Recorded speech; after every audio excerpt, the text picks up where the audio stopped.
We aim at having win-to-win negotiations. That is, no party should be left unsatisfied. However, the fifth step is to prepare and issue purchase order. Yeah. The procurement department prepares the purchase order that is sent to the supplier, listing the things or requirements that it needs.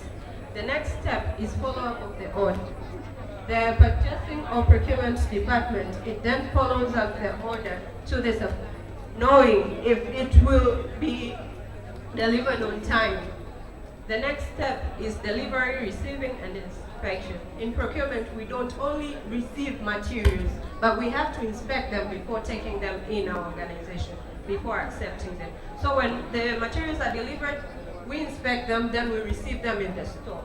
The next step is to audit the invoices and payment of the supplier.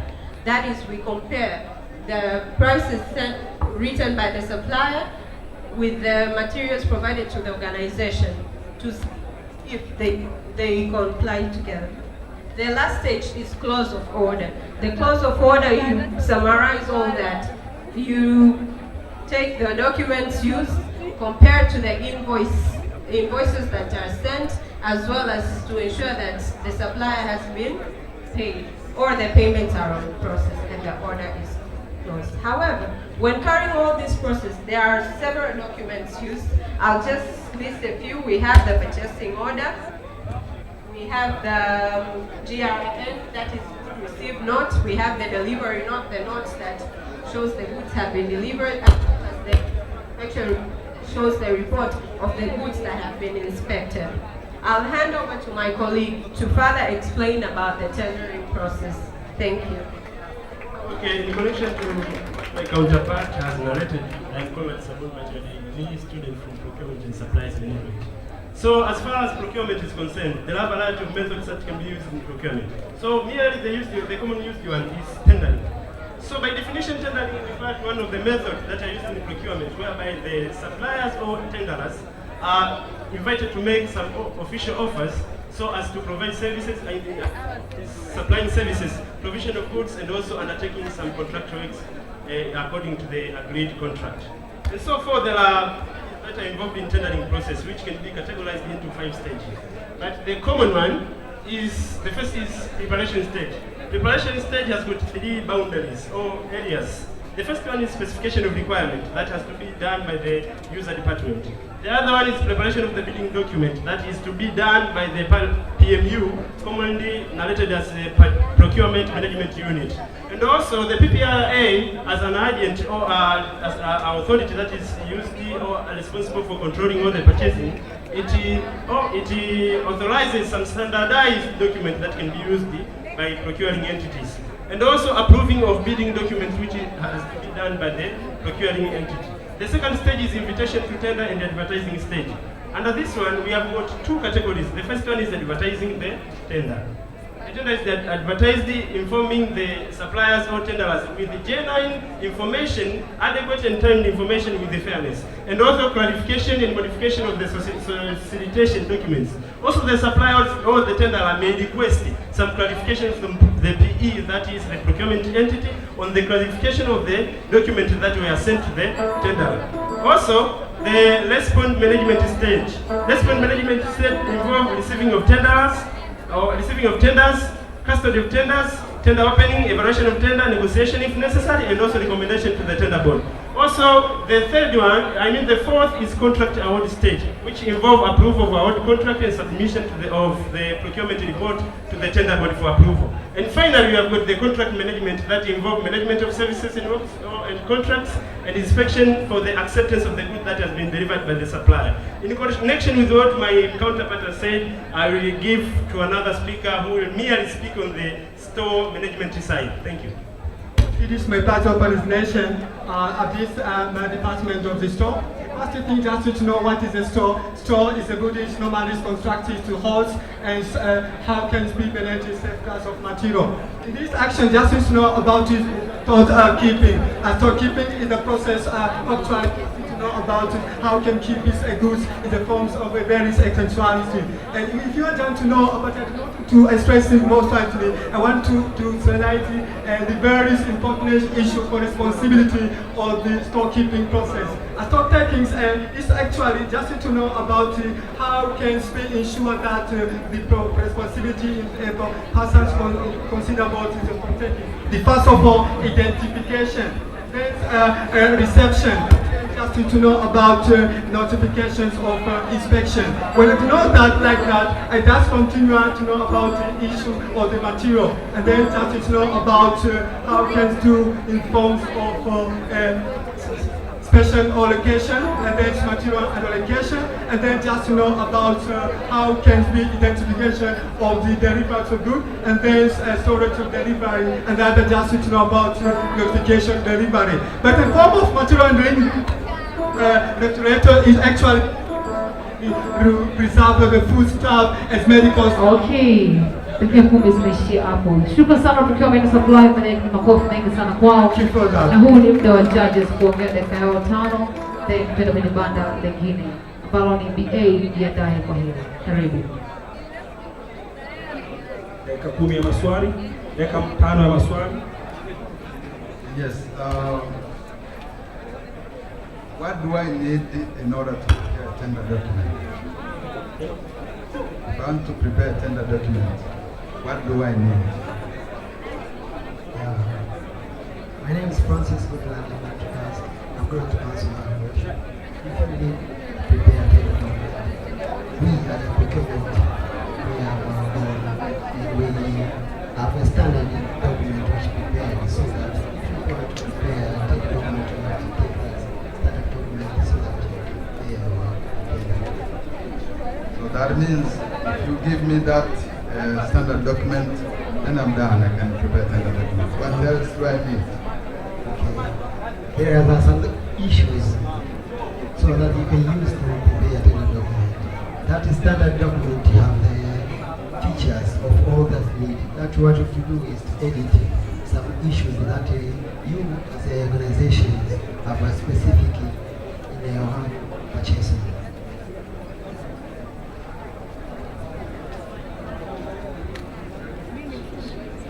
Okay, can you tell us how does corruption influence the tendering process in Tanzania?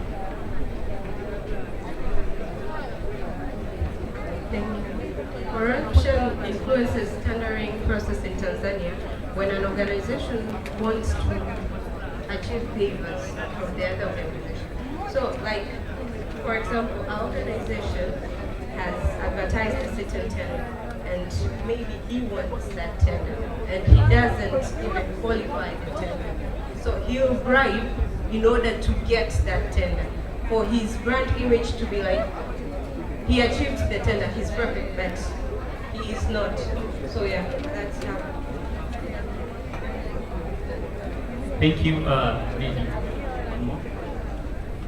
What the major challenge do you face as a professional procurement and supplies professional? What major challenge do you face? There are several challenges that we face as procurement and supplies department, but the major challenge is corruption, as he spoke about. Yeah, we have tried to eliminate it by, I would say 70%, although in some organizations corruption still takes place. But that's the reason we have the PPRA that helps us in such issues. Also, we have the PPAA, Public Procurement Authority, Appeal Authority, that helps the supplier to appeal on issues that he's not interested in, on areas such as corruption when it takes place, and the supplier is not satisfied, he can appeal to the PPAA. Thank you. Okay, thank you so much judges na procurement and the crew nzima. Makofi mengi sana kwao. Tunakwenda kwenye timetable business administration. Dakika ni 10 tu za presentation, dakika 5 za judges na ni maswali mawili kutoka kwa judges. Tuzingatie hayo na muda. Karibuni. Hello, good afternoon. My name is Felix Monyo, coming from Business Administration Department, and we are going to have a short drama and present to you about what we have planned in the business. You're welcome. I don't know this thing. Every day my business. Whoa, what's wrong? What's wrong? I get a loss for 5 million, 6 million Say no per more, day. say no more. No. I have the best consultant Yeah. for you here. Yeah. Please take a listen to them. Thank you. Please Are you sure you can help me? take a listen.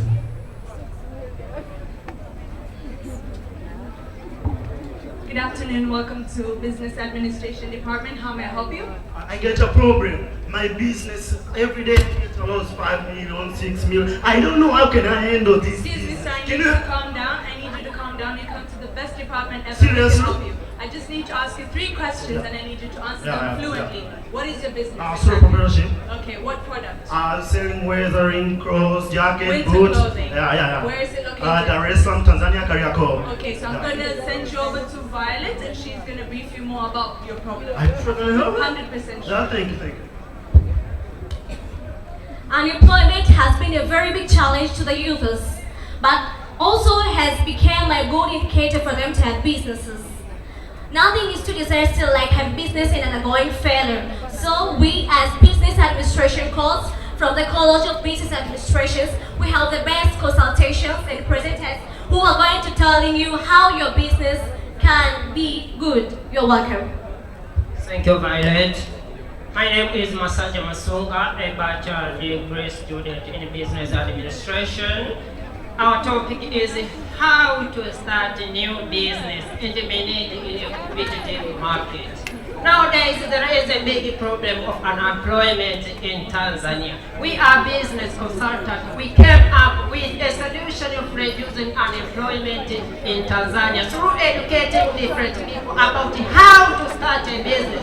Not only to start, but also to manage in a competitive market. There is a stage to follow before starting a new business. First is personal assessment. Assess yourself if you have interest of that business. Idea generation, business plan, investment, finance, decide the form of business, start protecting your business, and then start your business. Let me welcome my fellow to continue with this discussion in order to make awareness, Mr. Mendo, to succeed our business. Welcome, Jackson. Thank you, Mr. Masanja. Good afternoon. Well, I'm going to explain on the reason for start up a new business. Well, there is many reasons, so I'm going to say it very short and few of them. The first one is unemployment. The second one is job security. And the third one, someone can start a business so that to utilize the resources that he or she have.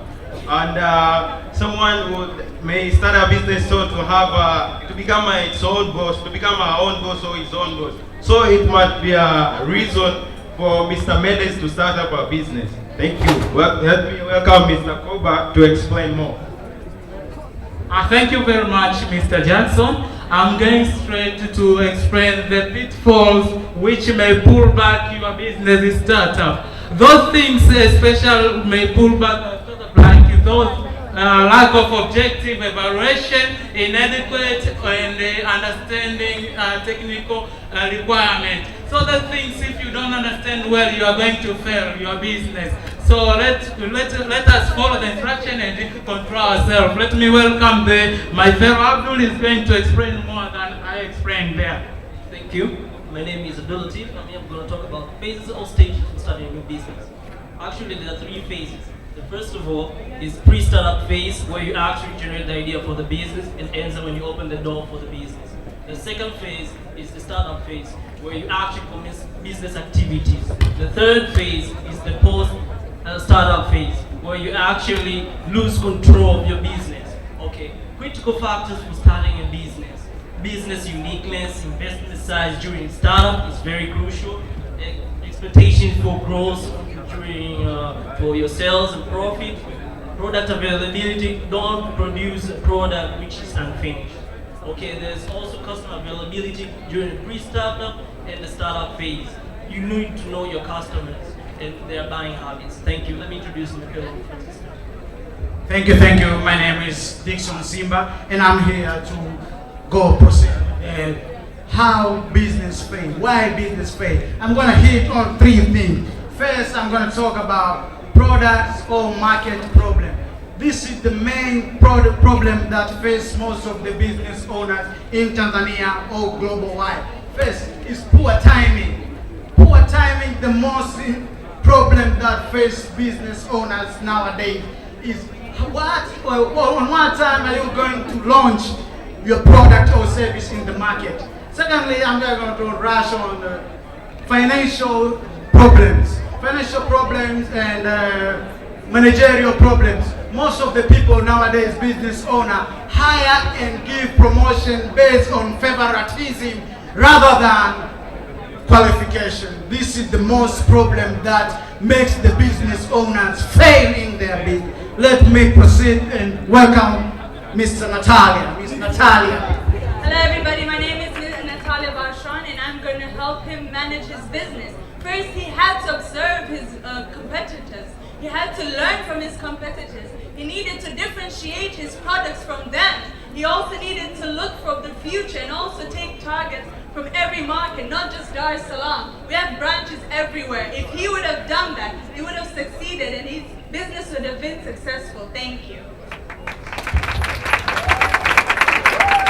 Hi guys, I'm going to speak about a funny thing about business. Only 3% of startup in last 10 years, according to Forbes, make it into well-established business. This is why business administration, we have decided to choose this topic and to address the issue of unemployment in our society. I would like to welcome Violet to conclude. As to sum up from all presentations and all examples all over the tent, as we see, we are looking forward to have a business administration association in our college. And we as business administration course, we welcome for more questions.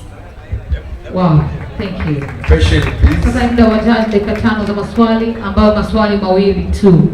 Marketing jiandae au ni business administration? Judges, karibuni. Thank you very much, business administration. What do I need? What are the key content of the business plan? A business plan is a written document which describes in detail what is the objective of the business and how to reach those objectives in a business. That is very important in a business, to prepare your business plan, to make sure that your plan are included in a business plan in order to make sure that your business is successful. No any other more, which is very important than business plan in your business. Make sure that you prepare your business plan. Even a small business, make sure that you rearrange your business plan in order to help you to reach the success. Another question from our judges. Okay, in Tanzania, unemployment rate is increasing every day. How do you think tax amnesty can help, especially those who are new in business ventures, to make a profit or to employ or to create employment opportunities? Yeah, according to time, we didn't address some issue. Beyond career day, we as a business administration department, we will establish CBE, business administration association, which mainly will deal with how to help outside community to establish their business and mentoring until they become a well-established business. Thank you. Okay, thank you so much, judges. Thank you so much, business administration department. Makofi mengi sana kwao. That was so nice, unique, and amazing. Karibuni wote ni Career Day 2017. Don't no more to Career Day. Sasa kwenye tent ya marketing, hao wana haya ya kutueleza. Karibuni. Good afternoon, ladies and gentlemen. Good afternoon, judges. We are marketing department. We're going to represent about a drama. I hope you enjoy. Thank you.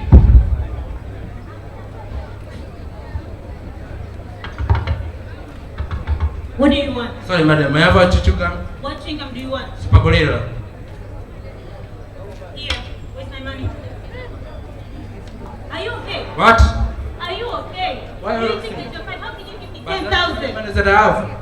So how do you want me to help you? I don't have change. We can go around to that shop and So pay you for know the change. the shops around out here So what that are they we have doing change here? or not, eh? What are we doing here? What do you think I'm You're doing? here. I'm selling products. People are passing Can you out. please go? I don't Okay. help you. Move.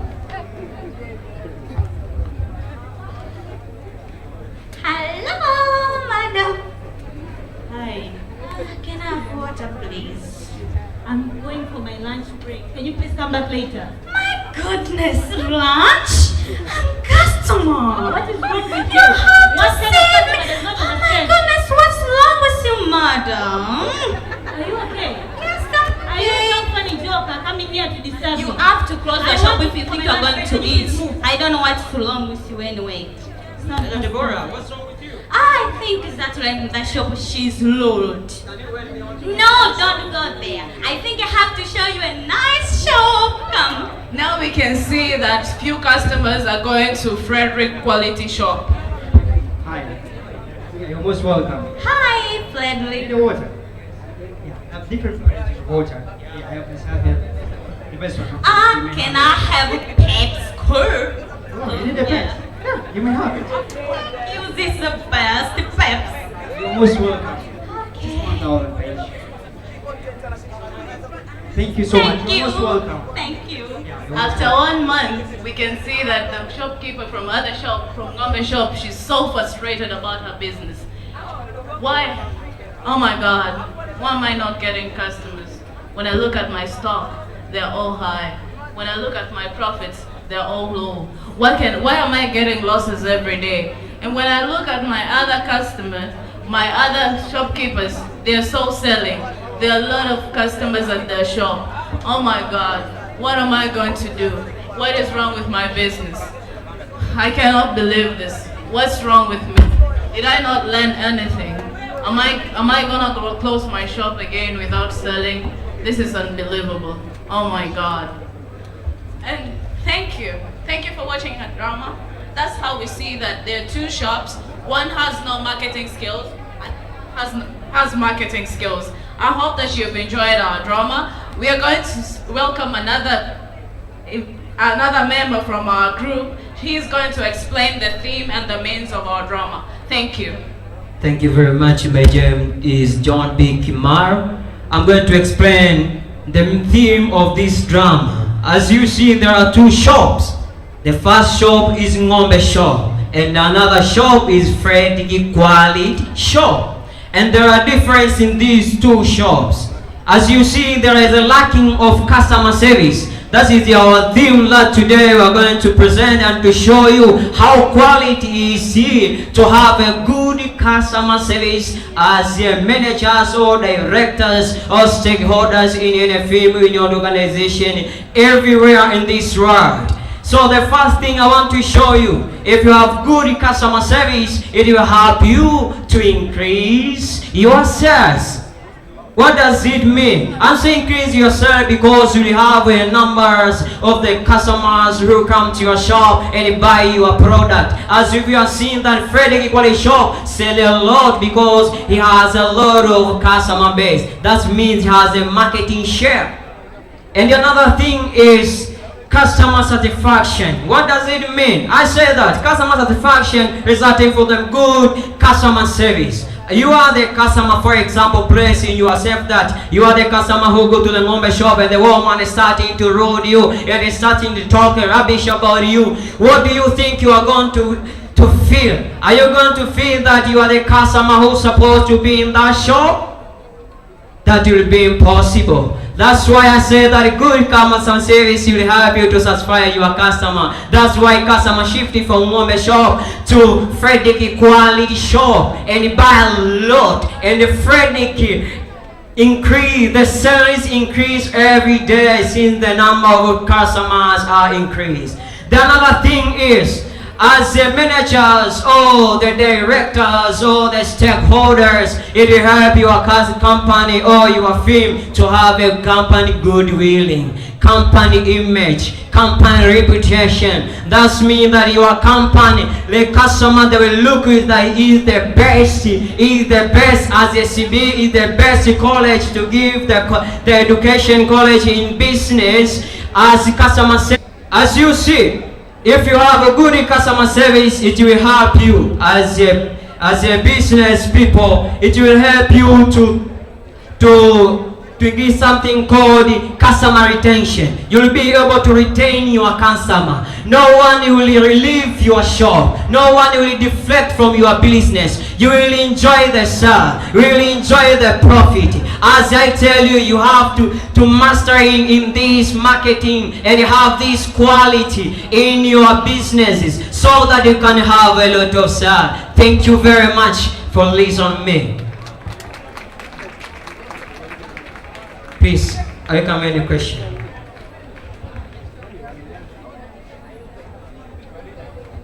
Okay, thank you so much marketing department kwa exhibition yenu, ilikuwa nzuri. Na sasa hivi tunakaribisha majudges waende kutoa maswali mawili tu. Pindi Bachelor of Business Study and Education.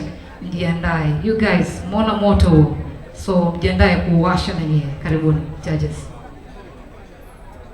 Thank you, madam. Customer care has been a serious problem to many business societies in Tanzania. I understand you as upcoming young professional marketeers for that matter. Can you simply and briefly explain how can you overcome a challenge of customer care as we have seen from this drama? Be specific and to the point. Thank you. Thank you so much for the question. First of all, I just want to describe three phases about customer service. First of all, we have after purchase, actually, before purchase, and another one during the purchase, another one is after purchase. So when you do before, you must welcome a goodwill customer to enjoy, to have goodwill. See, it's pretty. I've show up, that's good. See, Ngombe shop has no description. Actually, when you see when you receive the customer, you have different customer expectation. And after purchase, you just give free feedback and follow up for different customer portfolio that you must have. Thank you.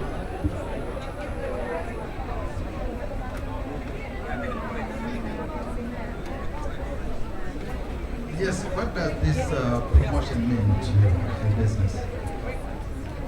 Promotion means that you should promote you should.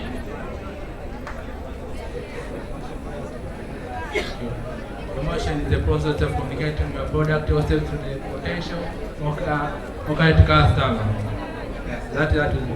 The promotion means very different categories, such as the advertisement, sales person, sales promotion, direct marketing, publicity. Okay, thank you so much marketing department. Makofi mengi sana kwao na shukrani sana wote kwa kuja. Tuko na Career Day leo 2017 tarehe 3 March. Karibuni wote. Na sasa ni zamu ya Business Studies with Education. Yes. Dakika ni 10 za kupresent, dakika 5 za majudges, maswali ni mawili. Jiandae kwa hilo, all the best. Karibu. Dear judges, you are all welcome to the course of Bachelor of Business Studies with the Education. My name is Amos Adonius Nyasomba. I'm amongst member of Bachelor of Business Studies with the Education.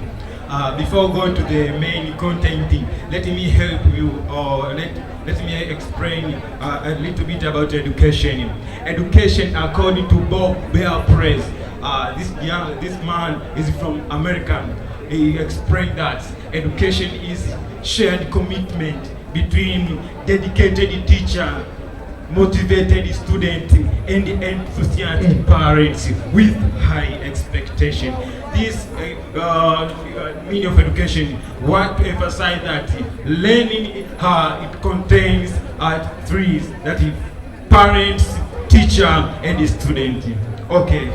Let me go to our course Bachelor of Business. This is a new program, as you see on this advertisement here. This is a new course. It is started on 2015. During starting the course, we have about 68 students. among of them 22 from night college and 44 from the full time. We have studied a lot from those periods, and we have again a lot. We have 23 more up to say here. So we have gained a lot on our course. So let me go to objective. What is the objective? Because this course have objective. The first objective of this course is to produce competent teachers in teaching business subject, that is accountants, economics, commerce, and entrepreneurship. So this is one of the objectives of our course, Bachelor of Business Study with Education. The second is to impart professionalism to the teacher who want to launch a business. Because our course is so broad, I will explain in a few minutes later that what makes differentiate our course and the others. A few minutes I will explain to you. So the second objective is concerned about to provide a teacher knowledge which will help him or her in manage various business. That is all about objective. Let me summarize the objective in such a way that the main objective is to produce innovative, creative, and skilled graduates who can produce or deliver business study to the college or the school or college students and others related matters. That is all about objective. Let me go to another issue concerned about career opportunity. You as a parent, we have parents, visitors, parents. We may ask your daughter or your son, after finish this course of the Bachelor of Business, what will you be doing? So tell them that after finish Bachelor of Business Education, the first one, what career you, because it is career day, do you know that? It is career day. So the first, you will be a competent teacher. Not everyone who teach is a teacher. So if you want to be a good teacher in business study, because it's called your business education, have 50 years experience in teaching business subject. So the first will be a competent teacher in business study. You have ability to deliver business study. The second career that you help is to be a good manager, because our course it contains a lot of issues which will make it to be a good manager. In the last portion I will explain to you. So to be a good manager, and all of us we know about the quality of good manager. The last one will be a good entrepreneur. So in your course also not only concentrated on teaching and the manager, also to be a good entrepreneur. That is all about what? It's about career opportunities. The last one is how to differentiate our course with the other course. What makes our course to be different from other course? Our course is so unique. Let me tell you, my brethren, our course is so unique. For example, in our course we study this semester, we study intermediate accounting. For those who are studying accounting, they understand that intermediate accounting is a course which study for those who are studying pure accountants. But we have studied this Bachelor of Business. That's why we aim to produce who the teacher or the manager who can prepare accounting statement. Because we start, it is only 2 universities in Tanzania who study this intermediate account. It is the University of Dar es Salaam BCom accounts and the University of Dodoma BCom account. They study intermediate account. But as a Bachelor of the Business, Bachelor of Business Studies Education, we study this. Also, what makes us different as marketing, BA, mentorship, and others? We are studying psychology. We can manage students. We can use various psychological theories to manage students. We can use various techniques. We have studied counseling. We can make counseling. You know, when somebody comes, when a student, for example, we are our student of Jangwani, they come, oh teacher, I have a problem. Can you help me? Oh, you remember, Mr. Claud, what we are taught by Dr. China taught us. So you use psychology to help students. We use various philosophy. There is no any course we study philosophy. We are study philosophy. And as after teach this we use. So thank you very much. After finish, before going welcome another my fellow student, let me tell you the story. One is that quitter never win, and win never quitting. Malcolm X says that the future belongs to those who prepare for it today. Thank you. Welcome to the Bachelor of the Business with Education. Welcome, my brother. Okay, thank you for this opportunity. My name is Toga Hamza, a second year student of Bachelor degree in Business Studies with Education. As the teachers, we're not talking too much, and then sometimes we're just using things in order for you to understand us. And when you see the picture here, you see the person having a briefcase with the BBSE content. This is the person who is full with psychology, the person full with philosophy, the person full with accounts, economics, and entrepreneurship. This is a different course, but it's content in one person. You are needed to understand about teacher. We are so deep. Another picture here you'll see, these things outside the box. Leave your comfort zone, go to school, learn by the instructor with the teacher. Challenge assumption. After getting the instruction from the teacher, you will win your challenge, and then you will step out from your problem. End of the day, you're going to win for your circumstances. All of us, it means that there is something here inside. You are welcome. Come close, please. I want to show things that are different from other courses.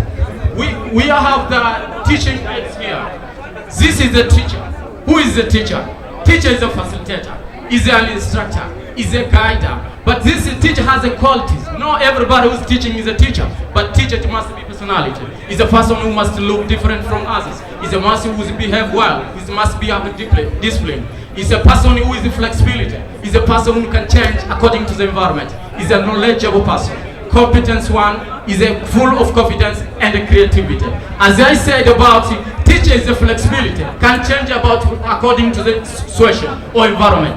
Teacher can go to somewhere where there is some kind of the media technology. It means that you can use this box here to teach about the student concerning about bookkeeping, reconciliation, concerning about division and others. So you must understand about teacher are more creative and more special. Thank you for us. Teacher, as the teacher goes beyond the there is Mwalimu Julius Nyerere. Okay. Thank you so much, Business Studies. Makofi kwao, muda umeisha. Na huu ni muda wa judges, dakika 5 tu za maswali yao mawili. Karibu judges. Thank you very much. CBE. How do you handle slow learning students in your class? Yeah, because teacher is someone who learns about psychology. So because teacher is someone learning about philosophy. In philosophy, we are saying about is the two words which combine with the wisdom and the love.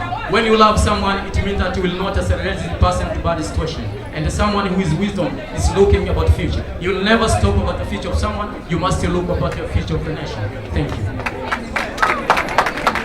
Thank you. After graduation, despite that you'll be working as an entrepreneur, managing your business, as well as what is your prospective employer as a teacher? What is your, do you know your prospective institution to work?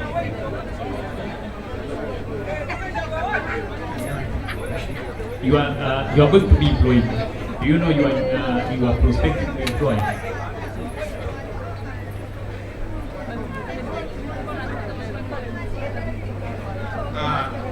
I think when you explain the previous minutes, you understand about my employer, we are our employer, because we say that there is the objective. So, employer, I'm not relying to be employed by government. If government not employing me or as a teachers, we can employ ourselves. So, it may be a government, private institutions, and a government organization. Nowadays, teachers are working with the banks. When you go to the bank, you find many teachers. So, employees are so proud. We are so proud, you know? Yeah, that is. Thank you very much. Okay, shukrani sana judges na Bachelor of Business Studies with Education. Makofi kwao. Na sasa ni muda wa IT, Information Communication and Technology. Dakika ni 10 tu za kupresent, dakika 5 za judges na maswali ni mawili. Karibuni wote Career Day 2017. DOTS ndo moto wa career mode. D ina stand for decision learning, O opportunity awareness, T transition learning, S ni self awareness. Karibuni wote. IT, it's your time now. Welcome our judges. This is the Department of ICT. My name is John Mgeni, Bachelor 3 students. We have different activities that we are prepared to present before you today. The first one is concerning computer graphics and design.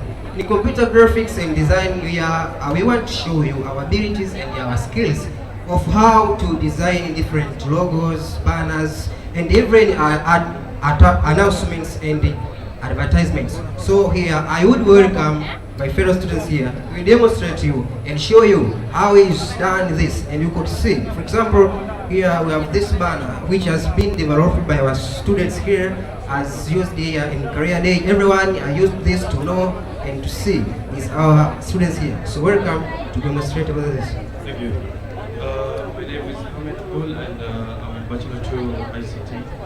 You can call me animator or graphic designer. Today, I designed 2 things, which basically they're just animations. One I used is Vodacom advert. I designed using different ideas of myself. And the second thing, I carried the whole idea of today's event, as you see it in the TV there. I used some applications, but including them, the basic ones for creating animation for advertisements. They can also be used in the televisions as normal adverts. So here you can see by yourself how I did. Everything you see there from my own idea, including today's event. I tried to animate it, and after that advert, you can see it. That's it.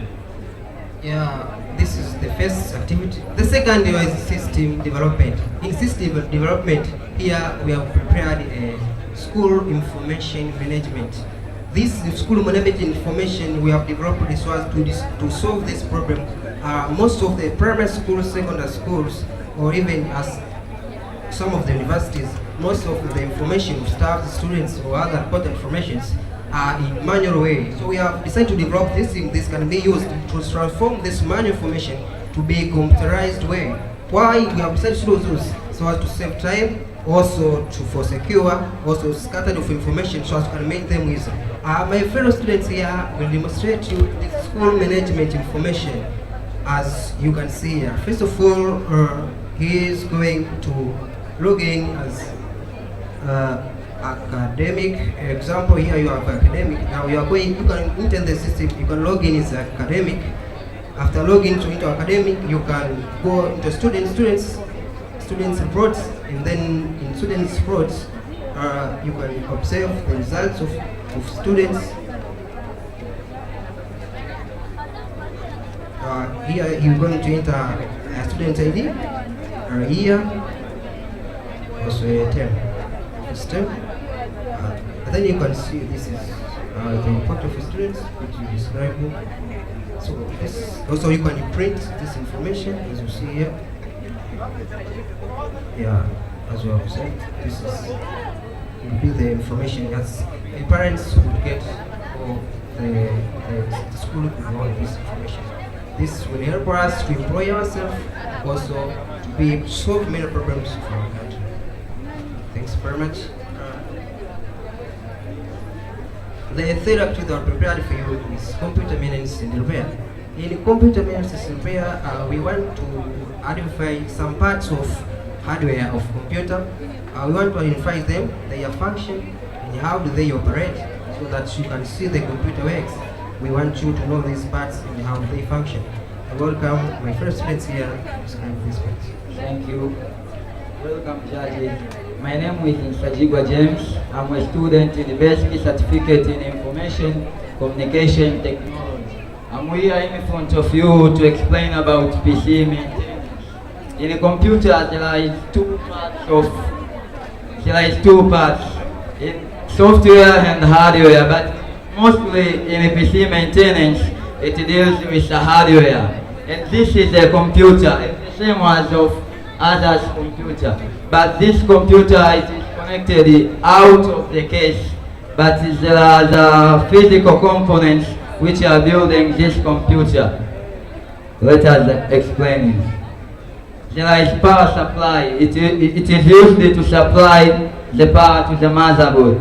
But there is a hard disk. Hard disk, it is used for the temporal storage. It is used for the permanent storage. But there is some hardware which is a random access memory, which is used for the temporal storage. And then there is a GPU, graphics processing unit. Graphics processing unit, it is a unit which deals with graphics, maintaining the graphics, qualities, screen resolution, and etc. But there is the expansion slot.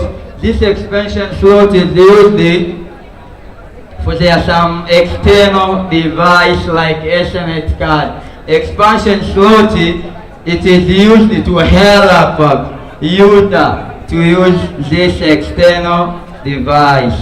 There is a processor and the heatsink. There is a switch which are switch and turn on and turn on. Thank you. Let me welcome my fellow innovators. The last activity that we prepared for you is networking and security. Networking, we are going to demonstrate to you how we can configure local area network by using prototype packet tracer. And also, we are going to show you how we can manage most of the computers by using one computer that is called as desktop layout. Okay, thank you. My name is Elias Joseph, taking Diploma 1 in ICT. So in front of you we have the demonstration of the physical packet tracer, which is used to design different networks, not network topologies. So this Cisco packet tracer just helps us to design different topologies of networks, and also tries to provide the layout, how you are going to arrange your network in a certain hops. Also, this provides a prototype of a certain arrangement of PCs or laptops in a certain office. For instance, the customer can come in your office, finding for the networking,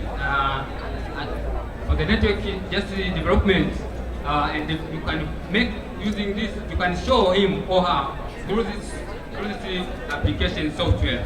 So that's among of the advantages of this application. So the second part, now as you can see there, there's a local area networking which I have constructed it. It has 8 PCs, and also it has some straight-through cables and a switch there. So and there are some moving parts. You can see some moving envelopes which are packets. I mean messages. So another thing which I will have to introduce to you here is the remote desk sharing. So this remote desktop is an application which comes together with the operating system. These applications helps us just to share. You can share the information. Just the desktop is a process of taking a certain desktop and share it to your PC, and you can control different computers. For instance, 5 or 6 according to your configuration. So, for instance, here I have configured a single computer. This computer I have configured, as you see here, there are 2 desktops. This is one of the desktops which I have configured it, and now I can operate it and do everything. That's how prepared. Thanks very much for joining us. Okay guys, we're running out of the time. Thank you so much IT Information Communication Technology. Makofi mengi sana kwao. Na huu ni muda wa judges, maswali mawili kwa dakika 5 tu. Karibuni. Accounting, jiandae. Thank you, ICT. Which tools do you use to monitor the performance of a network?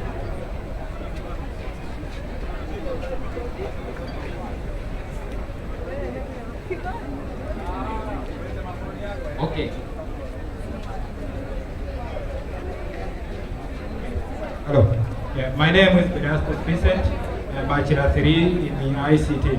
Yeah, there are different tools which developed by different vendors so that you can track your networking. But some of the operating systems are built-in function like command line, which can provide different commands which will show the control all the packets which comes in and comes out. Also, there is another device like firewall. It's used also to filter the traffic, network traffic from the external users into the internal users. Thank you very much.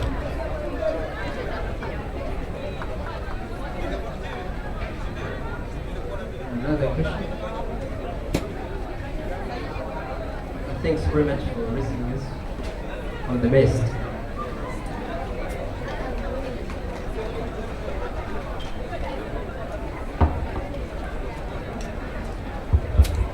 Okay, shukrani sana judges. Makofi mengi sana kwa ICT na shukrani sana wote kwa kuja. Career Day 2017 tarehe 3 March CBE. Tumekuja kwenye fedha accounts. Tuko kwenye hela. Wako vizuri na wako tayari kwa ajili ya kufanya presentation yao vizuri. Okay, pia kuna habari njema, mgeni rasmi anakaribia kuwasili. Hivyo basi wote tujiandae. Baada ya account tutakuwa na mgeni rasmi na timu nzima ikiingia. Tuomba pia wote msimame kipindi akija kukagua banda la metrology au na umebahatika mgeni rasmi atalikagua kuanzia hapo. Mabanda mengine yote tujiandae, watu ndani kabisa. Baada hapo atapita kila banda. Karibu.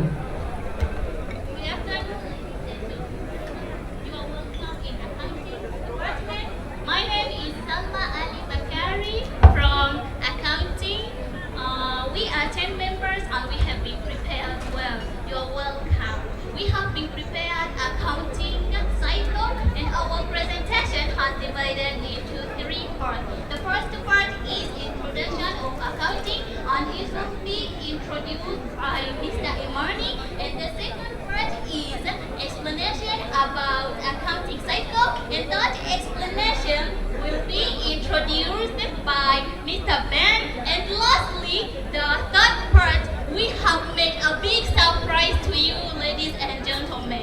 And that surprise will shown by Mr. Said Suba. The introduction of accounting, Mr. Imani. You are welcome. Thank you. Thank you very much, Madam Salma. My name is Imani Mushino, a Bachelor 3 student from Accountants Department, and I'm here to talk to you about what is accountants, the usefulness of Accountants Department, and also the career opportunities that are being found in our profession.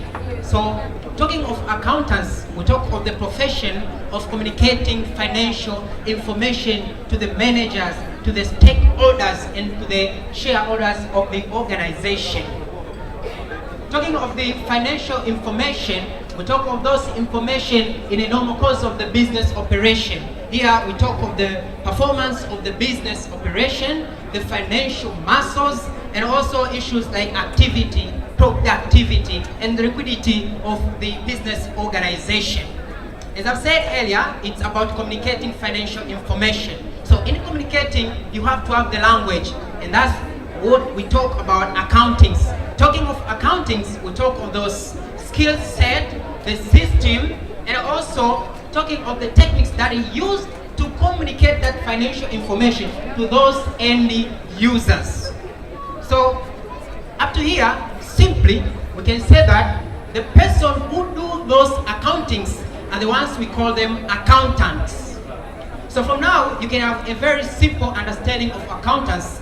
In short, we can say it is a business language profession, meaning that if you want your business to have a good flow of information and understanding of the business operation, you have to have the profession of accountants in an organization. So, as accountants profession, we offer varieties of career opportunities. We talk of financial accountants, we talk of the cost and management accountants, and also we talk of auditors. For instance, in the College of Business Education, telling about the career opportunities of accountants, we talk of people like chief accountants, internal auditors, cashiers, bookkeepers, and people like those who complete that cycle of the accounting information. So up to now, last but not the least, I want to talk to you about the auditors. Who are the auditors? We said that the function of accounting profession is to communicate financial information. In communicating financial information, you have to make sure that financial information is accurately credible, and also it provides the confidence to the use of those financial information. And there we come the function of the auditor. So in the auditors, we have the career opportunities like intern auditors. By telling you, for instance, in the College of Business Education, our intern auditor is Mr. Daudi Bilal, one of our accounting department staff. So thank you very much, and I'll take the opportunity to welcome Mr. Ben to talk about the accounting cycle. So without further ado, welcome Mr. Ben. Thank you for the chance. Accounting cycle is a given name of a collective process of recording and processing accounting event or accounting information. Accounting cycle have 5 steps. That is the main step. The first step is source document. Once we talk about source document, these are documents that provide information about accounting, or sometimes it is called transaction. There is many sources of accounting documents. We have things like receipts, we have things like invoices, debit notes, and credit notes. After having source document, the second step in accounting cycle is journal. Journals are called books of original entry. Under books of original entry, items or transactions are recorded chronologically. After that, we have the third step, that is ledgers, or sometimes people called it as tier account. Under tier account, transactions are posted in either debit or credit side according to their natures. After looking to this third step, we have the first step, that is trial balance.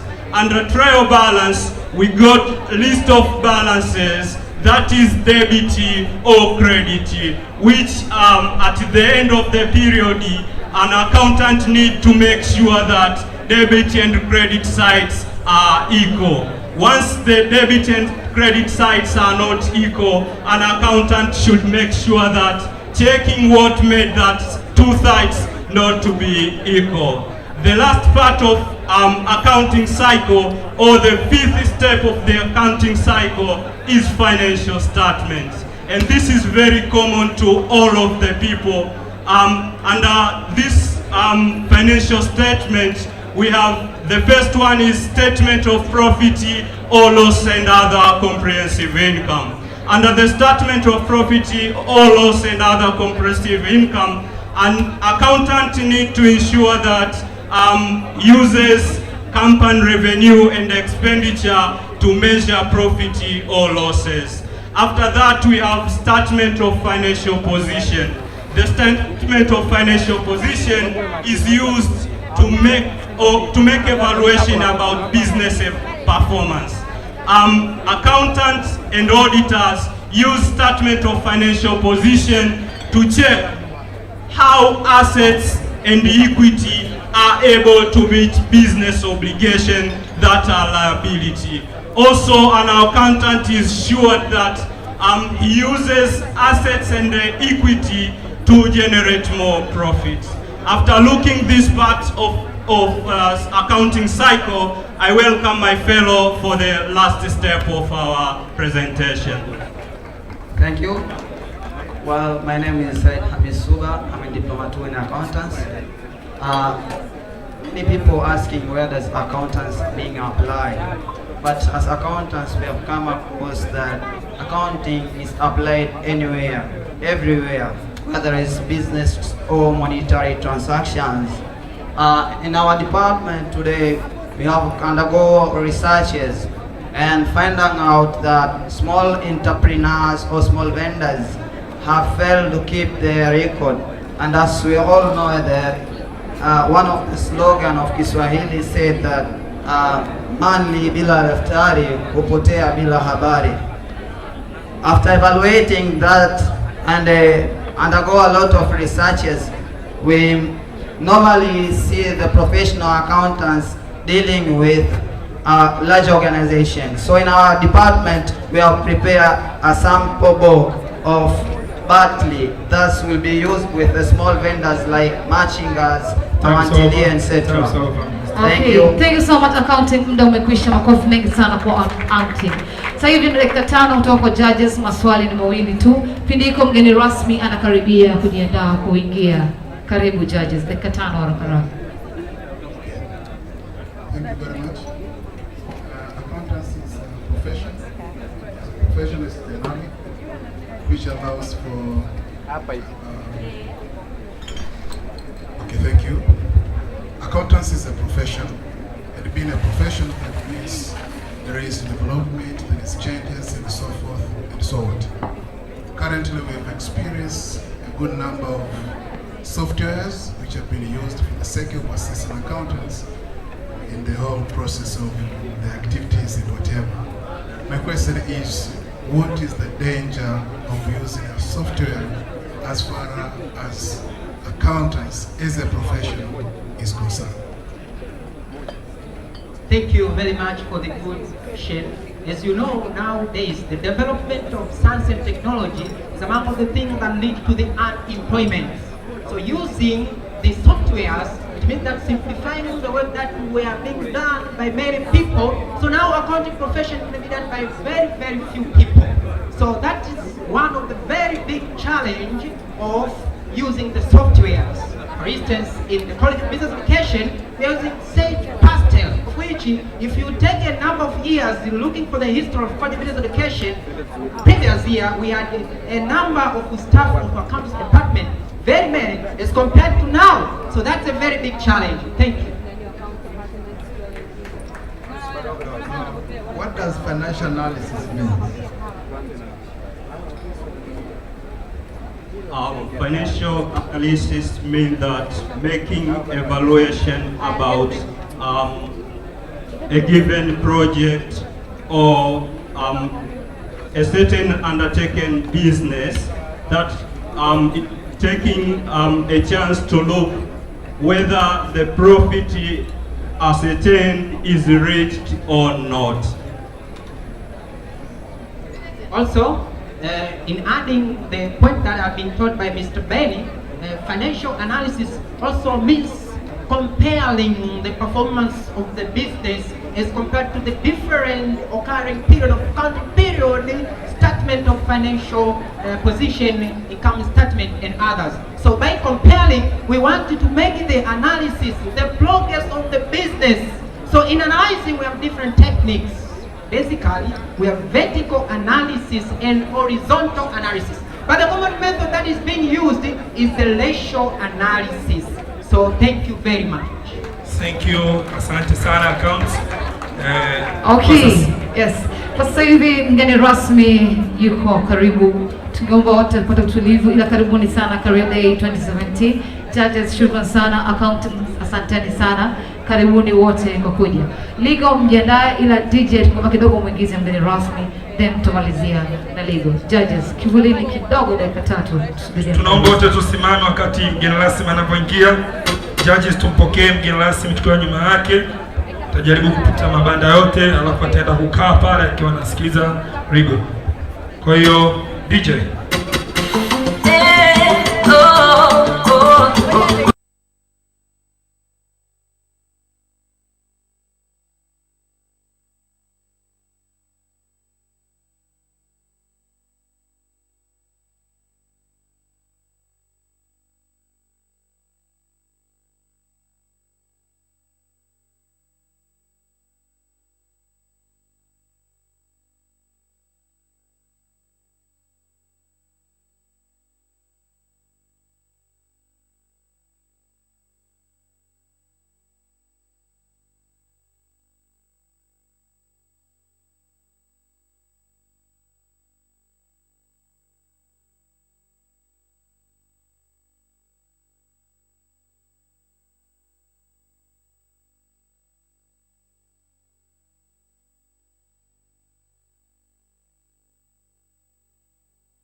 Tembelea banda moja baada ya lingine, lakini legal methodology hatujawasahau. Akishatembelea mabanda yote tutamalizia na presentation yenu. Karibu sana Mheshimiwa CBE. Karibu. Mheshimiwa Mgeni rasmi, sasa tunaanza shughuli yetu rasmi ya kutembelea mabanda haya. Tuko kwenye banda la procurement and supplies management. Nitamwomba aliyeandaliwa basi aweze kueleza kidogo kwa kifupi kabisa. 1 minute please. Karibu sana. Naitwa Charles Semiono, ni wanafunzi wa Bachelor Degree in Procurement and Supplies Management. This is our book. Procurement is concerned with obtaining goods, works, materials, services via leasing, renting, purchasing, or even by force. So far, we've arranged the purchasing cycle. We have the tendering process chart, we have the e-tendering, we have commonly used short-term procurement, we have the stock receipt cycle, as well as the illustrations of the process of procurement.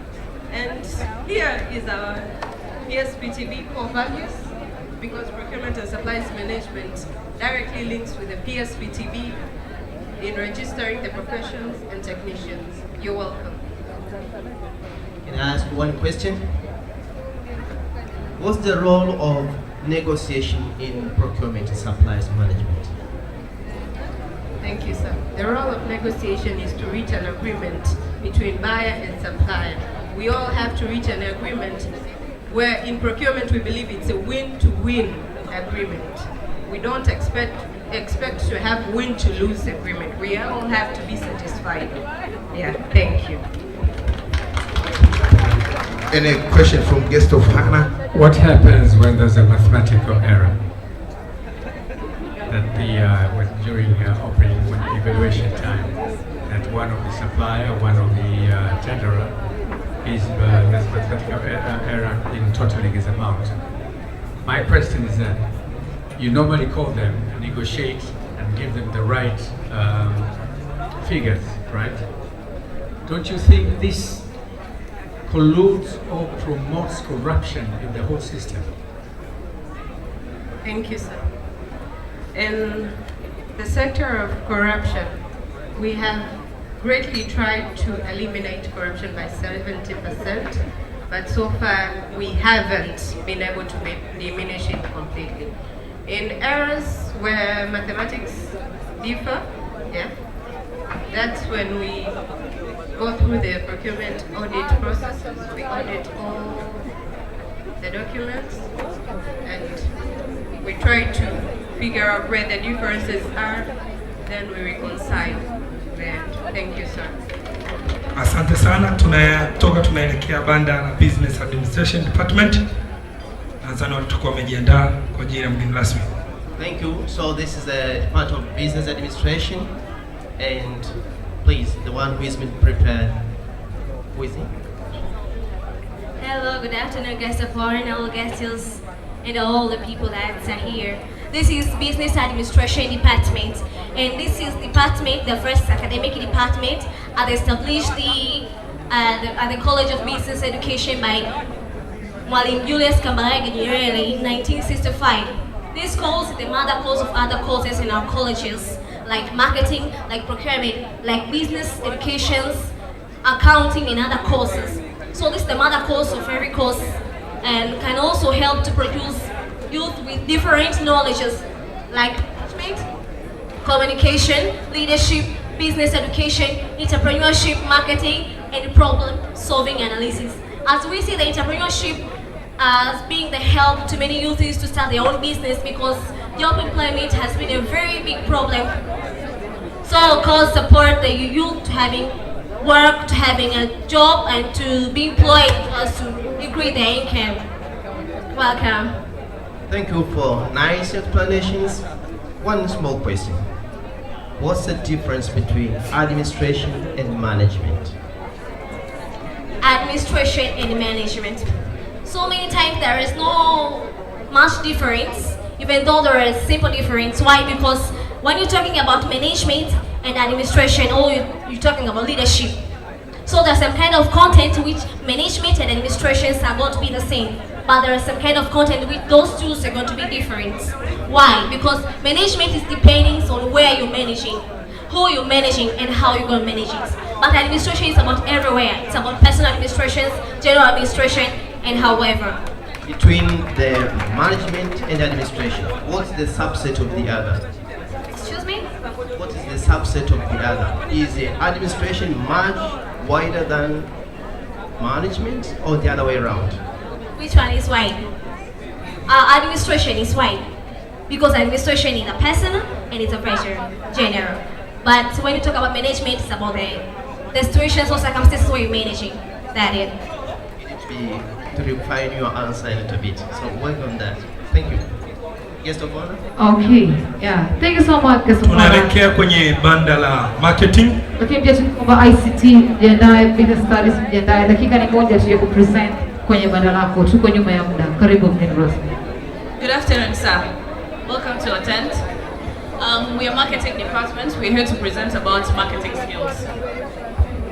Okay, thank you. My name is John. Guest of honor. First of all, you are in the marketing tent, where you said that marketing is the process of identifying and creating while achieving organizational goals or objectives. And in marketing we have 4 pieces, which is place, promotion, price, and the product. But because you are our guest of honor today, I would like to ask you a question. What do you see there in this one there? What do you see? It's blank. Black? I don't see anything. Here. What do you see? Just a small black dot. Okay, it's a small black dot. That is how customers see when somebody treat them badly. Customer only see your the way you treat them. If you treat them badly, they will just spread that bad thing that you treat them, and they will spread it. When they spread that bad, it will affect your company. It will affect any company, and it will cause your company sales to fall. When it sales fall, that means you will never attain a profit. And if you are not attaining a profit, you will fail. And if you will fail, you'll starting hesitating and do, what can I do? That is how marketing is important to everyone. It intends to satisfy customer need. It intends to deliver a good quality customer service in order to attain organizational goal. Thank you. Thank you for nice explanations. Again, a small question. A difference between marketing and promotion. We say marketing. Marketing also involve promotion, because marketing is all the process which involve of creating and identifying those customers which you are going to serve in order to attain our objectives, to attain our plans. While you say promotion is the way the company use to communicate the product, its product, to the prospective customers or to its potential customers. You can use advertisement, you can use publicity, you can use direct marketing, you can use sales promotion. All of these are in promotion because they are promotion mix.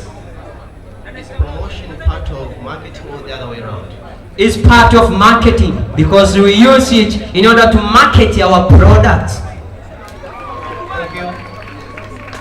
Thank you very much. Tunawakaribisha kwenye banda Bachelor Degree Study with Education. Bachelor of Business Studies with Education, the one who has been prepared. 1 minute. Welcome guests of honor and deputy lecturer, LRC, and the other guests outside our college. We are BBSC students. The BBSC students stand for Bachelor Degree in Business Studies with Education. After the College of Business Education Management realized that the shortage of business teachers in our country, they come out with this new course so as to fix the gap which exists in our country. So the BBSC goals, there are two objectives. The first one is to provide the competent and skilled business teachers which will teach economics, entrepreneurship, accounts and commerce. And the second objective is to provide a good managers which will possess a good quality. Thank you. Where do the graduates work after they have attained their bachelor degree in business studies? Okay, thank you. We are multi-purpose. After complete our studies, every company can employ us because we are full equipped. We can work in school institutions, we can work in different organizations. Also, we can be entrepreneurs because nowadays most of youngs, they engage themselves in entrepreneurs because they want to be the boss of their lives. Thank you. Thank you, but you are meant to become teachers. Yeah, please. thank you. Asante sana, tunaelekea kwenye banda la ICT, Information System Technology. Tunaomba Information and Communication Technology, the one who has been prepared, please. Welcome, our guests of honor. This is Information and Communication Technology. We have prepared several activities to present before you. The first one is computer graphics design. Our students here are capable in developing different banners, posters, and even announcements or advertisements that can be seen in televisions or in different areas in our country. As you see in television, this is a graphics animation which has been designed by our students here. Another activity that we need you to know that we are capable in way, so that all the traditional ways of gathering information and bring the audience, we are changing it to make it flexible. Nowadays, most of the people are using smartphones, so our information is converted in small application to provide information to the older society. Thank you. You need to work more on that. In addition, our role in industrialization at this time, as we are capable in the industries where we will be developing a network, also we will develop a system over there that will be using also database, because the market, the industry need to know how to manage those products, need to know to manage our stuffs, need to manage everything. So we need to manage in the right way. So we have a very big role there. Thank you. We cannot Asante sana watu wa ICT. Tunaelekea kwenye banda la account. Kwa hiyo tunaomba mliomuandaa Accountancy Department. Good afternoon, everyone. Welcome, guests of Hannah. This is Accounting Department. For all those who are not familiar with accounting, accounting is a systematic process that dealing with identification, recording, summarizing, measuring, interpreting, and communicating all those financial information. As an accountant department, we are heart of the business. Every business needs an accountant to maintain the year transaction, to meet the year goals and objectives. As we know, most of organizations in Tanzania and all over the world, the organization goals are profit maximization, minimization of cost, and maximization of shareholders' wealth. How are you going to meet these goals without having an accountant into your organization? Therefore, you need an accountant to meet these goals, and the best accountant are from College of Business Education. Welcome, Mr. Hanara. Before handing mic to my fellow presenter, I would like to offer you a surprise, which will be presented by Mr. Suba. Welcome, Mr. Suba. Thank you. Thank you, Guest of Honor. My name is Said Hamis Suba. I'm a diploma 2 in accountants. As well, we have discussed the role of accountants. Most of the parts or most of the college, they thought accountants are only for the big companies. But from our department of accountants, we have prepared a simple atili, in Kiswahili we call it our comprehensive income, that small vendors, they can record their daily transactions, because most of the small vendors like Mamantilie, they fail to realize that they whether achieving profit or loss end of the year.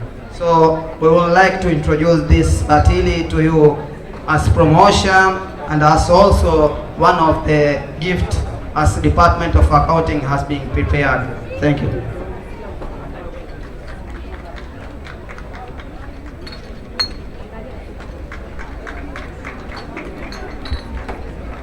Thank you for a nice surprise for our guest of honor, and we proceed to the next.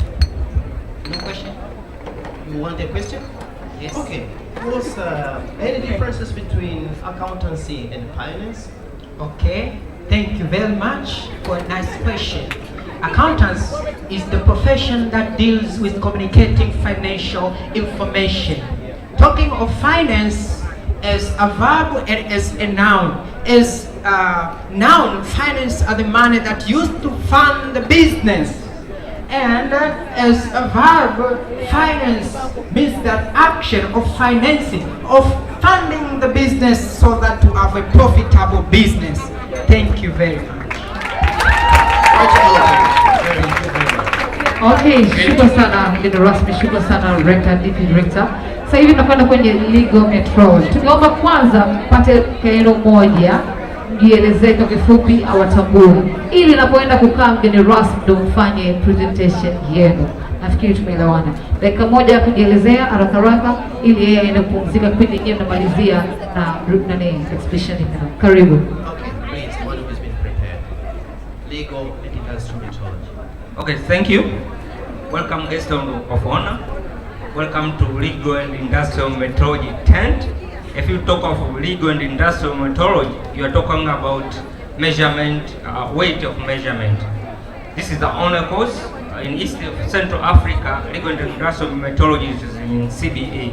You are most welcome. We deal about measurement, so we do calibration. Here we have some instrument which we are using in legal and industrial metrology. This is our project we prepared. We are going to present to judges today, and this is weight, standard weights, and this one is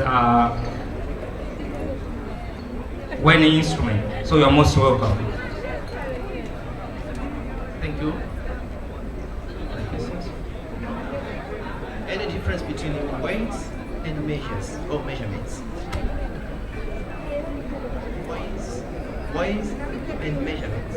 What's the difference between the two? Thank you. The difference between weights and measures is that weights only deal with the actual gravity, while measurement deals with the all kind of measurement instrument that are being used. Okay, thank you. We have reserved the rest of the questions for next time. Thank you, Legal and Industrial Metrology. Okay, thank you so much, Deputy Director, Ms. Dr. Emmanuel Munish. Thank you so much, mgeni rasmi Mheshimiwa Mussa Zungu. Karibuni high table. Makofi mengi sana kwa DJ wa kidogo. Yes. Lakini kuliko judges wanasubiria kwenye banda la Legal Metro, wana dakika zao 10 za kujielezea, 5 za maswali, then tuendelee na ratiba zingine. Karibuni.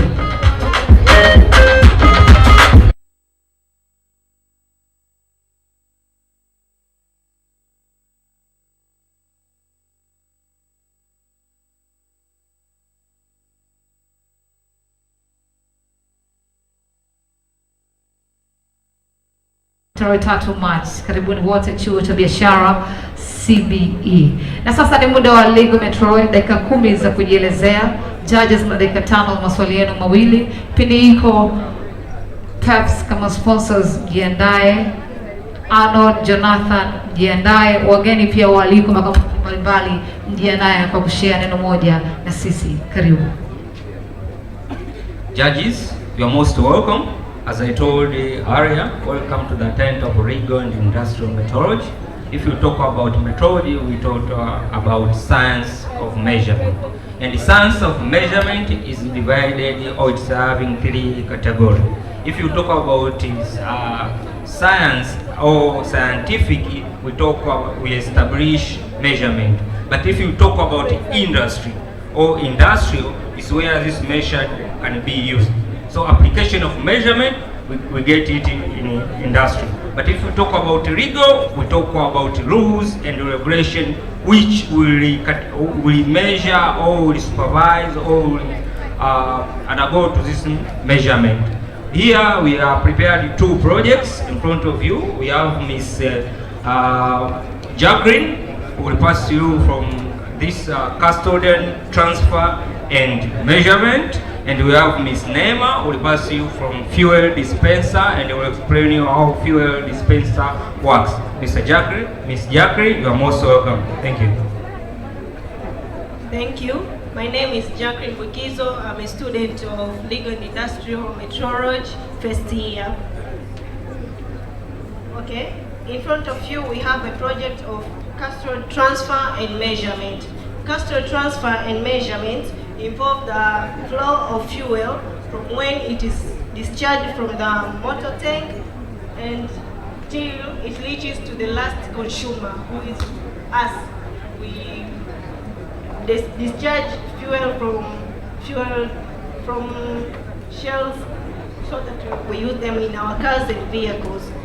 The first stage is here at the motor tank. We as measurement experts, we make sure that the fuel ordered by the customer, it can be any company, for example, GBP, Oryx, or other customers.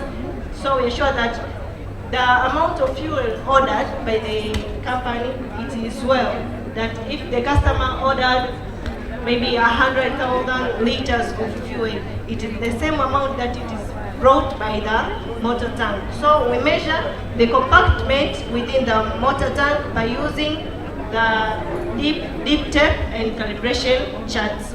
After that, we measure the short tanks which are used to store fuel. We measure also by using the deep tape and the calibration chart. After that, if we measure the short tank and the motor tank and we're sure that everything is okay, the fuel is discharged from the motor tank to the short tank, but it must pass to the main gauge meter. This main gauge meter, it is located at the port whereby it calculates all the amount of fuel passed from the motor tank to the short tank. After that,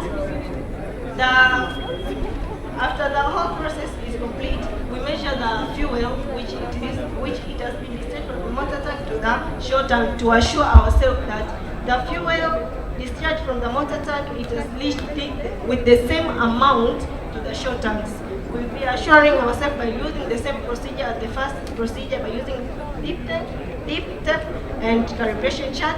Also at the water tank we use deep tape and calibration chart. Also we'll verify by looking at the flow meter how it leads. So that's the work of metrologist at the first stage. The second stage is here at the filling bay, whereby the customer brings or sends his vehicle tank to be filled with fuel. We as metrologists, we assure that the fuel ordered by the customer is the same amount filled in the vehicle tank which is there at the filling bay. How do we do that? We calibrate the flow meters which it is used to control the flow of fuel from the underground tanks to the vehicle tank. That is how we work. So we are sure to bring fair trade between the customer and the seller of the fuel. The third part, when the vehicle moves from here, it comes to the checkpoint 2, whereby the fuel discharged from the filling bay is also checked by using dipsticks. Those dipsticks, we use them we insert them in the vehicle tank and we measure the amount of fuel that has entered. So at the checkpoint 2 will assure us that the amount of fuel that has moved from the filling bay is the same amount that it was ordered and it is correct. That's what we do. Also here we can see the administration log of report and the checkpoint 1, checkpoint 2. These our short tanks are calibrated once in 3 years to assure that it performs accurately. Our flow meters are calculated once per year. Also our flow meters at the filling bay are calculated once within 3 months. This is to assure that the flow meter operates in its accuracy. We bring fair trade between the consumer and the customer who provides. Okay, I'm going to take this chance to welcome my colleague Neema to continue with the other project. Thank you for listening. Thank you. My name is Neema Idali. I'm here to explain to you about the fuel dispenser.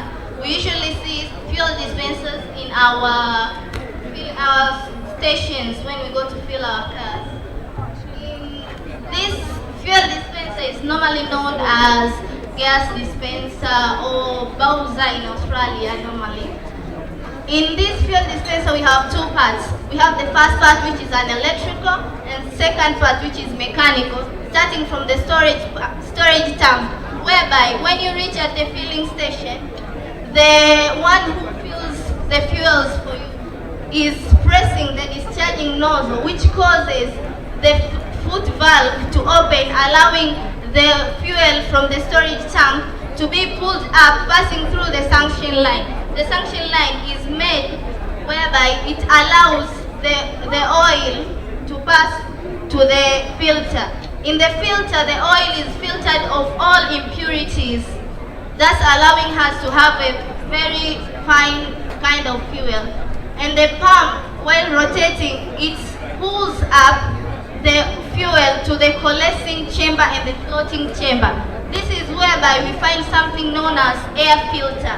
Air filter is placed in order to separate between the fuel and the air. We know when we pump, sometimes air comes up.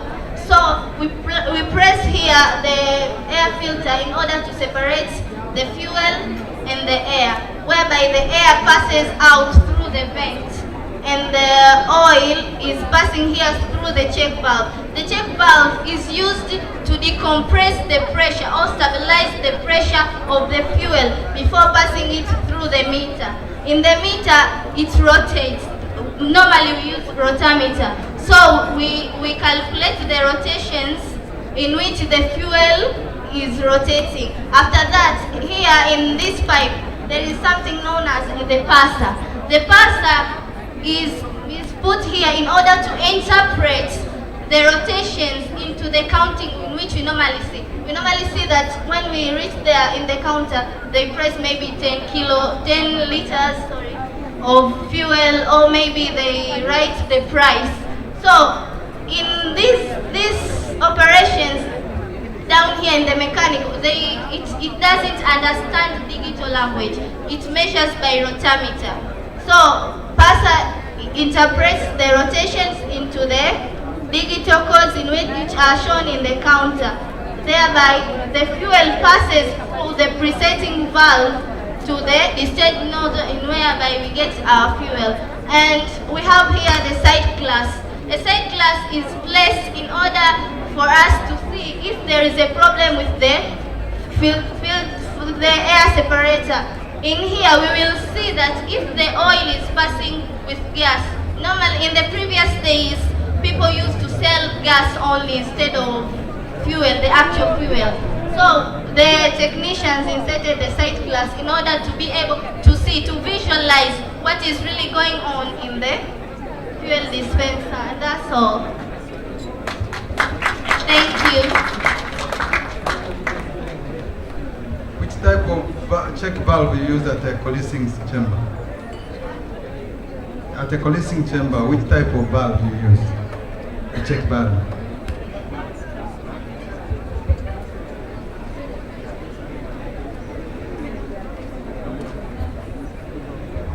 In the check valve, we use in the coalescing chamber using mechanical valve.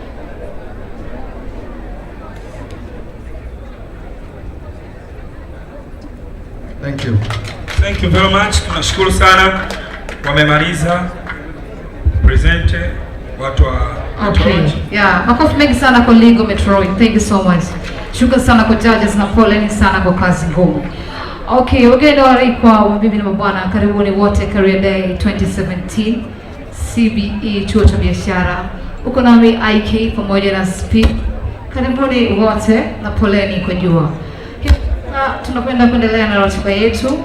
Tungependa tumkaribishe Dean of Students Dr. China. Makofi mengi sana kwa Dr. China. Atakwenda kufanya kuvulisho kwa meza pale high table ili tujue ameongozana na nani tuko nao. Vile vile napenda kushukuru uwepo wa manager wa Ilala Zone Airtel. Karibu sana mheshimiwa. Karibuni.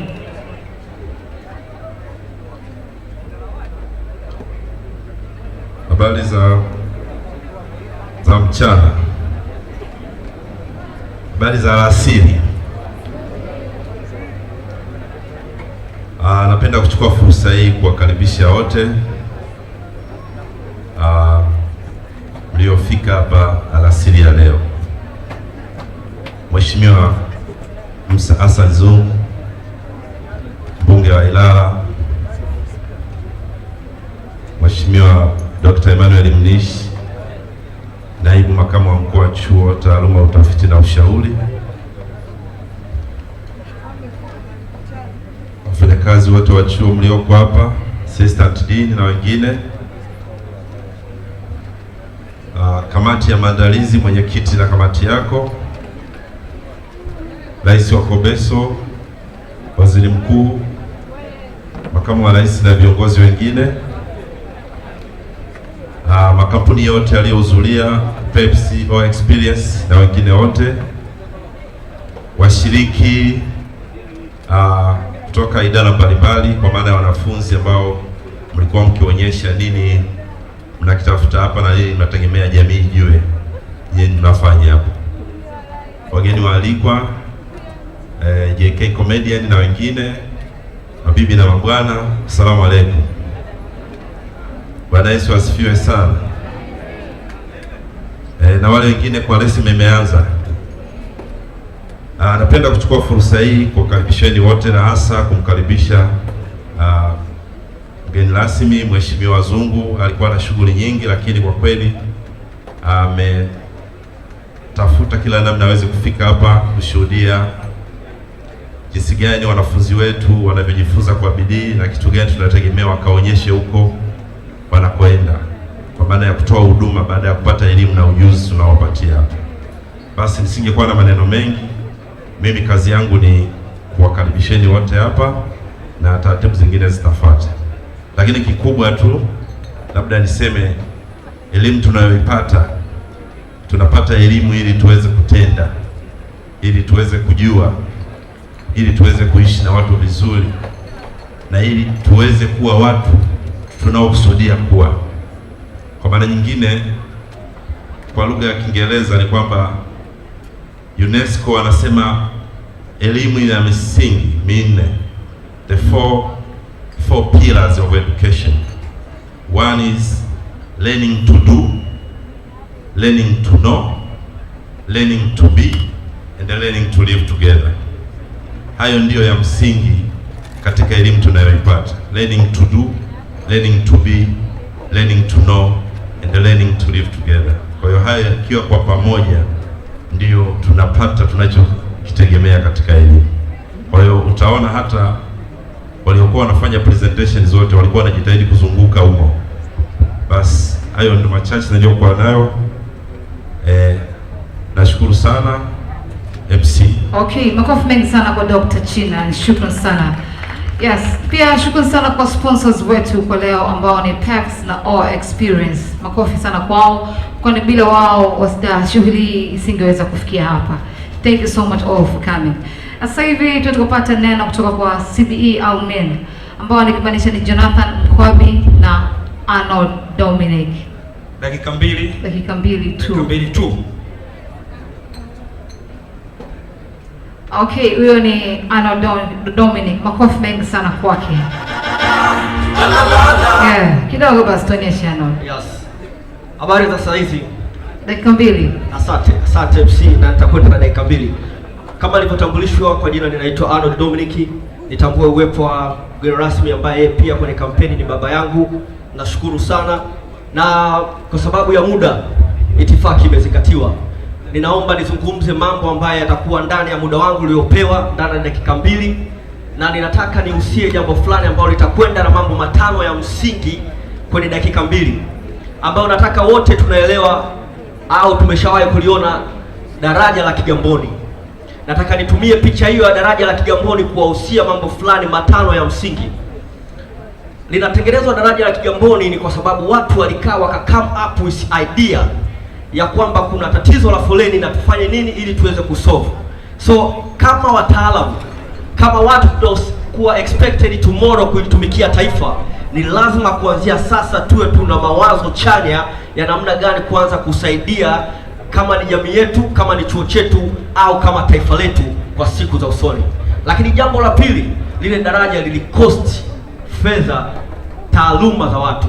Kwa hiyo jambo la pili, whatever unapotaka kufanya chochote, umekuja kusoma, unataka kuweka malengo yako na uyafikie malengo yako, lazima ujue kuna gharama lazima utapitia kuhakikisha kwamba unafikia malengo yako ya msingi. Jambo la tatu ambalo lilikuwepo ni contribution ya hiyo cost. 50%, 40% ilitoka serikalini, 60% ilitoka NSSF. So jambo la tatu ni lazima ujue kwamba from now on unahitaji watu ambao wata contribute positive mind in your life, not negative mind in your life, who can inspire you, who can motivate you kufika malengo yako unayotaka ufikie. Lakini jambo la nne ambalo lilikuwepo ni jambo la time. Vijana wengi wanataka leo akimaliza chuo kesho awe na mafanikio. Hakuna ratiba na mneo katika maisha. You need to be persistent, you need to have a plan and action plan ambayo itakuhakikisha kwamba ndani ya muda, usitumie muda kama kigezo cha kuonyesha kwamba haujafikia malengo yako. Hapana, tumia muda kama tools ya kuhakikisha kwamba muda utakapofika unaweza ukapima malengo yako uliojiwekea kama umeweza kuateni au hujaweza kuateni. La mwisho kabisa, daraja lile liliweza kujengwa na Wachina. Unaweza kujiuliza why Wachina sio wa Tanzania? Kuna kitu kinaitwa capacity building. Wenzetu wako high technology, lakini vile vile wana knowledge, wana technology inaendelea, lakini vile vile wameweza kuinvest more katika mambo ya masuala ya engineering. Nini ninachotaka kusema mara ya mwisho ni kwamba wakati unataka kufanya jambo lolote, ni lazima ukubali kujifunza, ni lazima uwe na elimu ya kutosha kwa ajili ya kuhakikisha kwamba kwenye hilo jambo unataka kulifanikiwa umekuwa expert wa kutosha. Asanteni sana kwa kunisikiliza, niwatakie siku njema. Okay, shukrani sana Mr. Arnold. Makofi mengi sana kwako. Tunashukuru sana kwa uwepo wako. Okay, na sasa tuende kwa Mr. Jonathan Nkwabi kama yupo. Yes, Mr. Jonathan Nkwabi anaendelea kidogo. Na sasa tuende kupata neno kutoka kwa wageni waalikwa makampuni mbalimbali ambao wako leo na sisi. Tukianza na manager wa Ilala Zone kama yupo, tunakuomba pata neno moja mbili kutoka kwako. Manager wa Airtel Ilala Zone, karibu mheshimiwa, jitambulishe tutambue.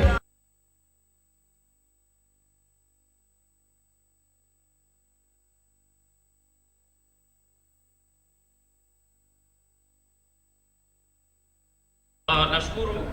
Mimi naitwa Shabani Mwichande, ni manager mauzo wa Airtel Tanzania kwa wilaya Ilala. Itifaki imezingatiwa.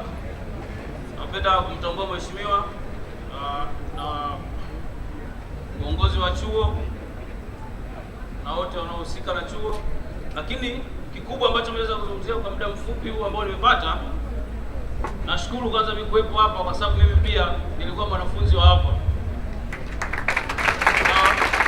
I'm proud kwa sababu niko hapa naongea kama mwalikwa, lakini mimi nimesoma hapa marketing, ndio maana nilikuwa interested pale.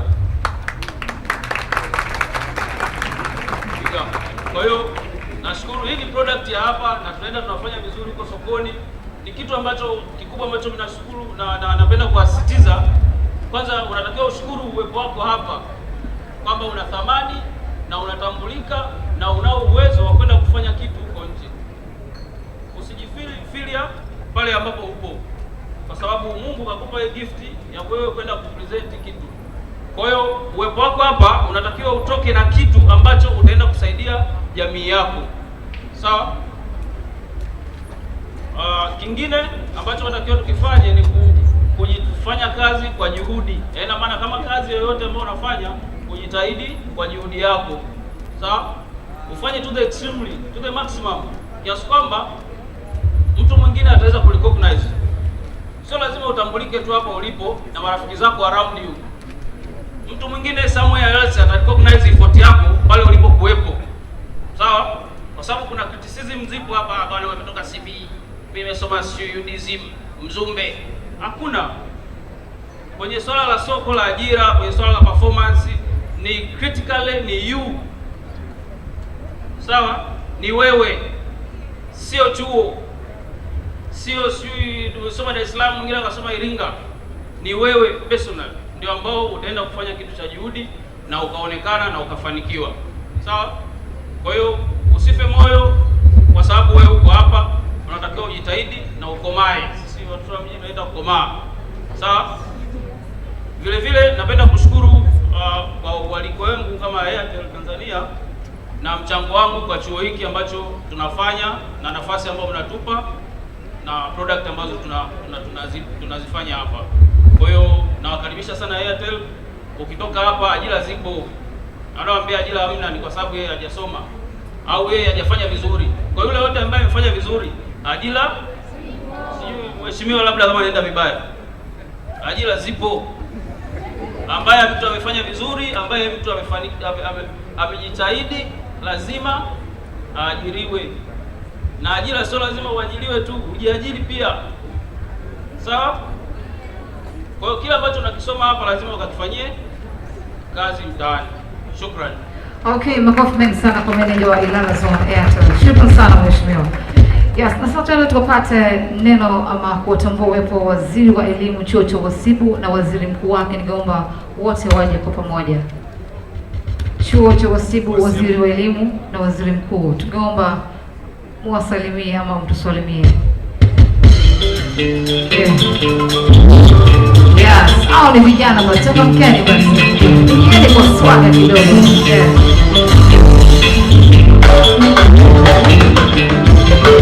Shukrani sana DJ. Asante. Awali ya yote naomba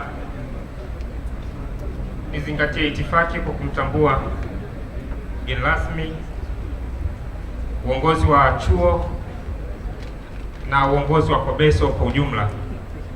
Binafsi tumefurahishwa sana na kitendo hiki cha ajabu ambacho Kobeso au taasisi ya biashara hapa imeifanya.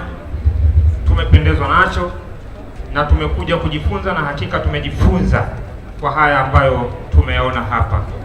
Nisiwe msemaji sana. Hapa pembeni yangu nimekuja na Waziri wa Elimu wa taasisi ya Wasibu Tanzania, na kwa majina yangu nijitambulishe, naitwa Bwana Nicholas Edwin Baraka Mpangala, ni Waziri Mkuu wa serikali ya wanafunzi kutoka taasisi ya Wasibu Tanzania. Asante na shukuru sana.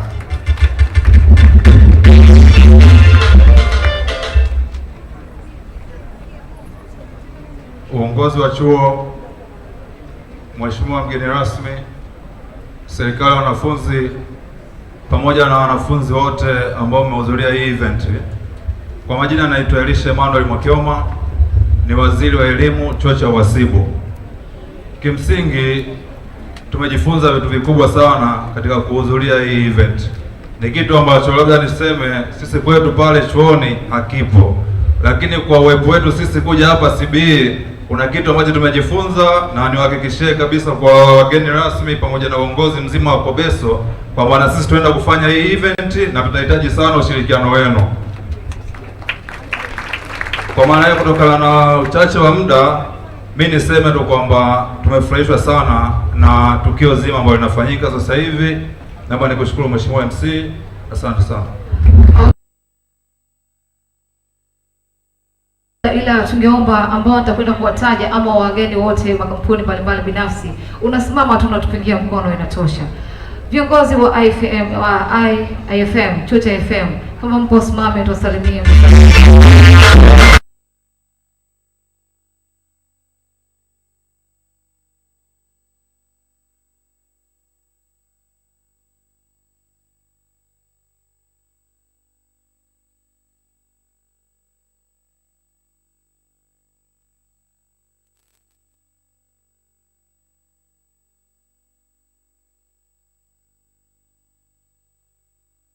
Leo ambao ni PEPS na all experience. Ningependa tuanze na PEPS. All experience, jiandae. Dakika moja zinatosha. Kwani nyinyi ndio sponsor, tunawatambua na tunashukuru sana kwa msaada wenu. PEPS.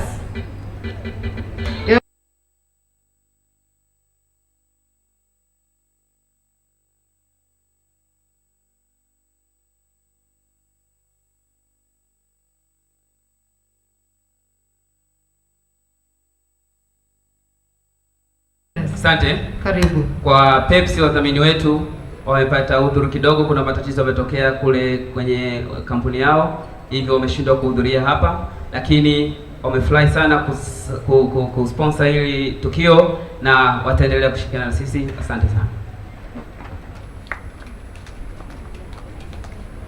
Asante. Nitambue uwepo wa mgeni rasmi, nitambue uwepo wa viongozi wa chuo, itifaki imezingatiwa. Experience, tunashukuru idara ya chuo kwa kutupa nafasi ya kusponsor.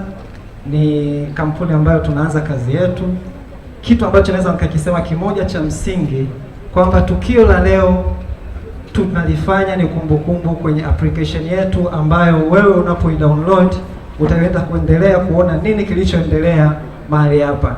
Kila tukio lililoendelea mahali hapa una uwezo wa kuendelea. Kwa hiyo wale wa uhasibu ambao wanahitaji kuendelea kuandaa tukio kama hili wataweza kupitia na kukumbuka na kujifunza ni kitu gani kilifanyika ili waandae kitu kingine kizuri zaidi ya hiki.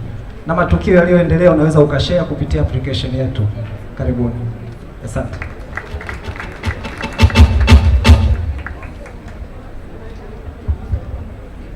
Okay, huyo ni mwakilishi kutoka O Experience. Makofi mengi sana kwao.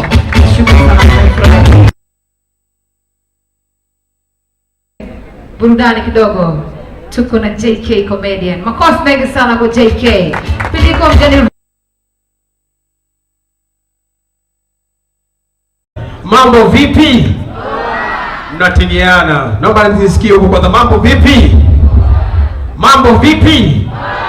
Asanteni sana jamani, mimi ni kijana mwenzenu kabisa, jina JK Comedian. Lengo kubwa kwa sababu muda wangu ni mchache sana na nafarijika kukutana na wasomi wa vyuo vikuu kama hivi mkijadiliana masuala ya maendeleo katika kulikuza na kuliendeza taifa letu. Bila kupoteza muda naomba nianze kama ifuatavyo.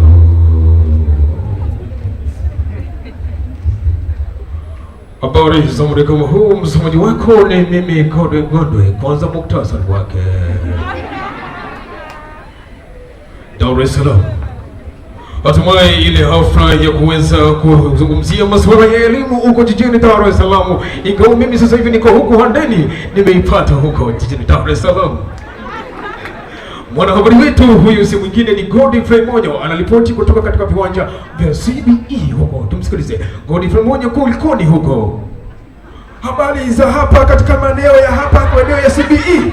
Tumekutana na viongozi mbalimbali wa kada na serikali katika kulizungumzia swala zima la kuweza kukuza vipaji endelevu katika maeneo haya.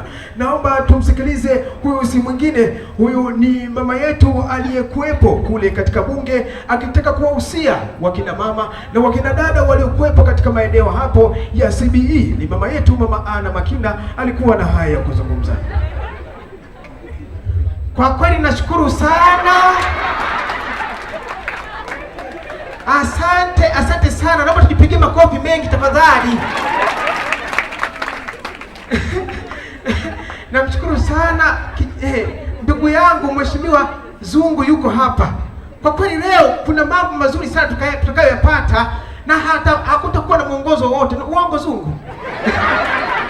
Naomba ni avoid mwongozo wote. Mheshimiwa Waziri wa Elimu, naomba tafadhali ninapozungumza na wasomi, Mheshimiwa naomba tulia kidogo. Naona Mheshimiwa hapa ana jazba. Asante sana. Ninaye Mheshimiwa Mbowe, lakini naye vile vile anataka kuwahusia wanafunzi wa vyuo vikuu. Mheshimiwa Mbowe, taratibu. Naomba nakupa nusu sekunde kidogo zungumze. Mimi nataka nizungumze neno moja. Nashukuru sana Mheshimiwa Zungu. Naomba nitambue uwepo wake. Lakini katika taifa letu la Watanzania, tunajua Watanzania ni wanyonge sana. Uongo. Lakini hakuna jambo litakaloweza kuwasaidia zaidi ya elimu. Ni mkombozi mkubwa sana. Tunapigana na swala zima la ajira tukiwa huko Mbunge. Lakini ni vyema kwa siku ya leo nikafikia hapo, tuendelee na ratiba nyingine. Asante. Nijua unataka kuleta masuala mengine ya escrow au wapi. Asante sana. Nashukuru sana. Ndugu zangu, tunaendelea na mimi leo hapa ndio naongoza mjadala huu. Naomba kama una swali andika karatasi yako utaleta hapa nitakiwakilisha. Msitake naomba nikizungumza na wasomi, najua wasomi ni waelewa. Asante sana. Ninaye mwenyekiti wa IPP Bwana Leonard Mengi, alikuwa anataka kuzungumza na wanafunzi wa vyuo vikuu. Naomba tumsikilize tafadhali. Kwa kweli naona pongeze sana. Katika swala la elimu. Elimu ni swala ambalo ni mtambuko sana. Lakini pasipo kuwa na elimu hauwezi kufanya chochote kile. Mfano katika business. I'm sure when I'm talking about the business, nafikiri wengi mtaelewa. Unapofika kipindi fulani unafanya biashara, don't make business to be as usual. Make business to be unusual. You're supposed to lift down that statement. Kwa kusema kwamba unaweza ukawa una elimu, lakini elimu isikusaidie katika kuongeza creativity. Haijalishi umechukua mass communication, haijalishi umechukua nini, nafikiri kama utajiongeza utakuwepo katika swala zima ambalo kesho kutwa tutakuwa katika mustakabali mzuri. Naomba niishie hapa, niwatakie kila la heri wanafunzi wa CBE, makofi mengi kwenu. Nawashukuru sana, hata wale ambao walikuja katika vyuo vingine nawashukuru sana. Karibuni sana IPP. Asante sana jamani, naomba tuache hapa tuongoze. Na hapa tunaenda kujiunga moja kwa moja katika dira ya dunia, na huyu msomaji wenu ni Omar Khedi kutoka sauti ya Ujerumani huko. Tumsikilize. Ni saa 8 huko Ujerumani, sawa na saa 9 huko Tanzania. Viongozi wa kada mbalimbali na ukizingatia na wengine ni wanafunzi katika bara na wa Tanzania na Tanzania yenyewe kwa ujumla, tunaamini ya kwamba elimu ndio kitu muhimu sana. Na leo Tanzania katika chuo cha CBE huko kumefanyika tamasha nzuri la kuweza kuonyesha vipaji vyao. Mgeni rasmi Mheshimiwa Zungu ndio aliyokuwepo hapo, lakini tunakumbuka sauti ya baba wa taifa Mwalimu Julius Kambarage Nyerere alikuwa akisisitiza sana kuhusiana na masuala ya elimu na viongozi na wanafunzi waliokuwepo hapo. Tumsikilize. Kwanza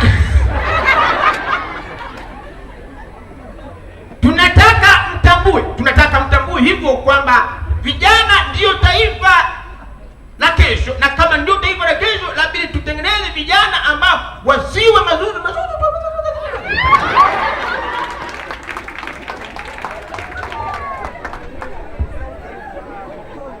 Tunapozungumza vijana, wakati ule nipo pale Mlimani, wakati huo wakina sita wale marehemu na wengine wote walikuwa huko, niliwaambia kwamba sitatarajia kupata kijana ambaye ametoka chuo kikuu akashindwa kujiongeza.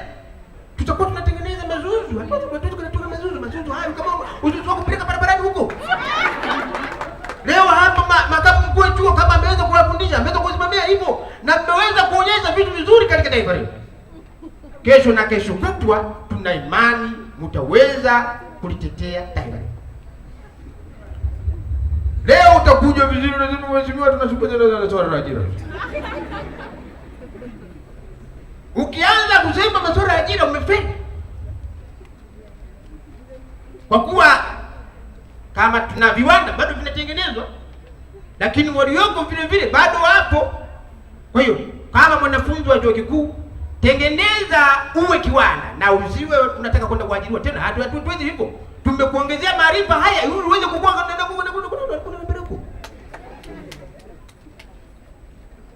unataka serikali hii ina watu wengi na ni wengi sana, na hatuwezi bwana Zungu, hata tukisema Dar es Salaam hii kwa CBE wakimaliza hapa tuweze kuajiri, hatuwezi. Na sio kwamba tunashindwa, basi hii ni process ambayo ipo continuous.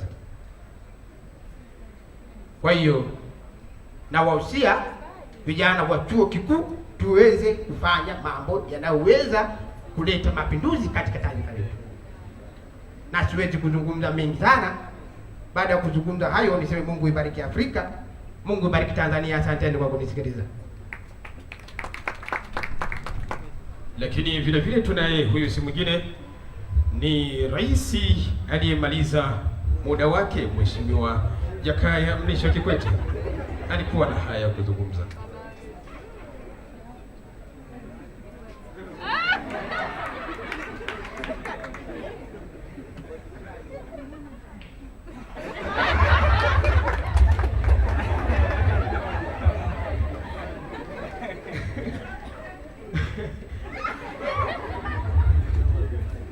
Mheshimiwa mgeni rasmi, Mheshimiwa Mussa Zungu, Mheshimiwa makamu mkuu wa chuo Dr. Emmanuel Munishi, na Mheshimiwa wengine, itifaki imezingatiwa. Jamani, mambo mpo poa?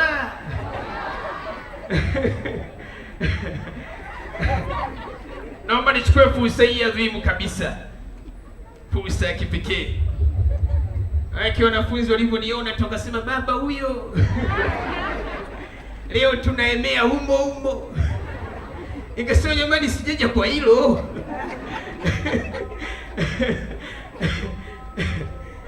Naomba nichukue fursa hii kuweza kukipongeza chuo cha CBE. Nilipokuwa madarakani pale, na kwa katika kipindi ambacho nimeweza kuingia na mpaka namaliza, idadi ya vyuo vikuu viliongezeka kwa kasi kweli kweli. Ijapokuwa sijui katika, unajua unaposoma huku mnakumbana na vitu vingi sana, supplementary, disco. Mvumilie, wengi wamepita humo humo, asikufiche mtu bwana. Rai yangu kubwa sana katika taifa hili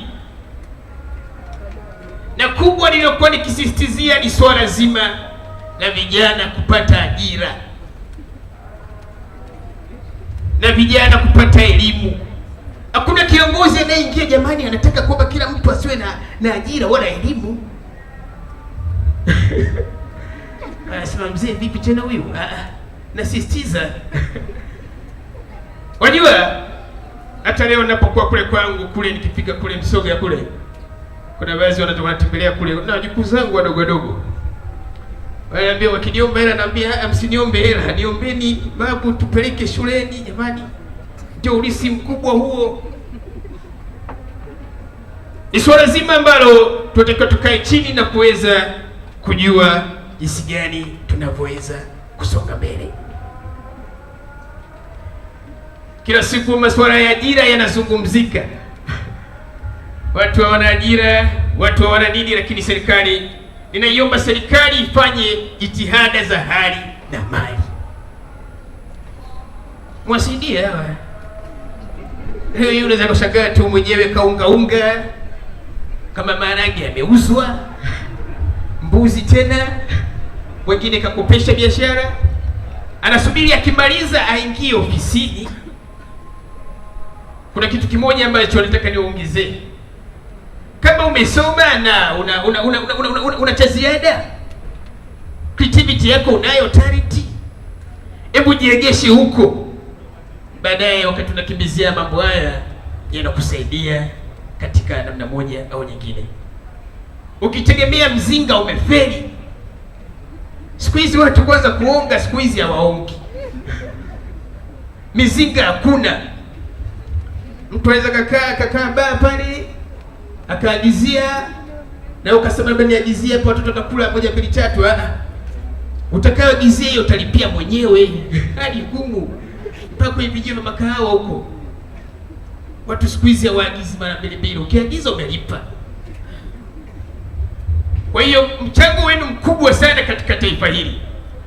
Tujitahidi kama tuna vipaji tuweze kuvitumia ili tuweze kulipeleka taifa letu mbele. Leo sizungumzi mengi, nikamshinda mgeni rasmi hapa. Mheshimiwa Zungu ana mengi ya kuzungumza na nyinyi. Niseme tu nimewapenda sana, nimekuja, lakini tuweke jitihada nyingi za kuweza kulipeleka taifa letu mbele.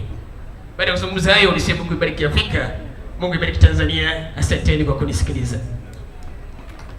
Na baada ya kumsikiliza kiongozi wetu mkubwa ambaye ameweza muda wake, tunamsikiliza huyu si mwingine ni Rais wa Jamhuri ya Muungano wa Tanzania, Mheshimiwa JPM alikuwa na hayo.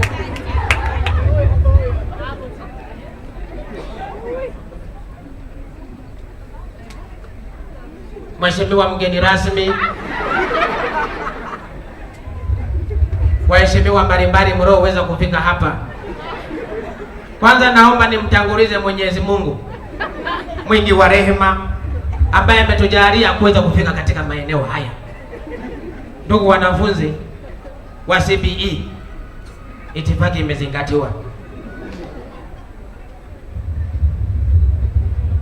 Ndugu zangu, katika swala zima la elimu, ndio maana nikasema kwamba lazima tuweke mkazo mzima katika swala la elimu ili kuweza kulipeleka taifa letu mbele. Kuna baadhi ya wanafunzi ni wanafunzi, wengine ni hewa. Hawa wanafunzi hewa, kesho na kesho kutwa ni jipu katika taifa letu hili. Halafu leo hii kuna baadhi ya watu ambao tukiwatoa katika taifa letu, ambao walirundikana katika maofisi, ambao ni wafanyakazi hewa, ambao pengine hao wanafunzi wa vyuo vikuu leo wangeweza kupata ajira kwa bei rahisi sana bila gharama ya aina yoyote ile. Sasa tunapofanya jitihada kama hizi, kuna wengine wanasema unawaonea, unafanya hivi, unafanya hivi. Ndugu zangu, katika swala kama hilo, wahenga wanasema mnyonge mnyongeni, lakini haki yake mpeni. Nitaendelea kulala nao mbele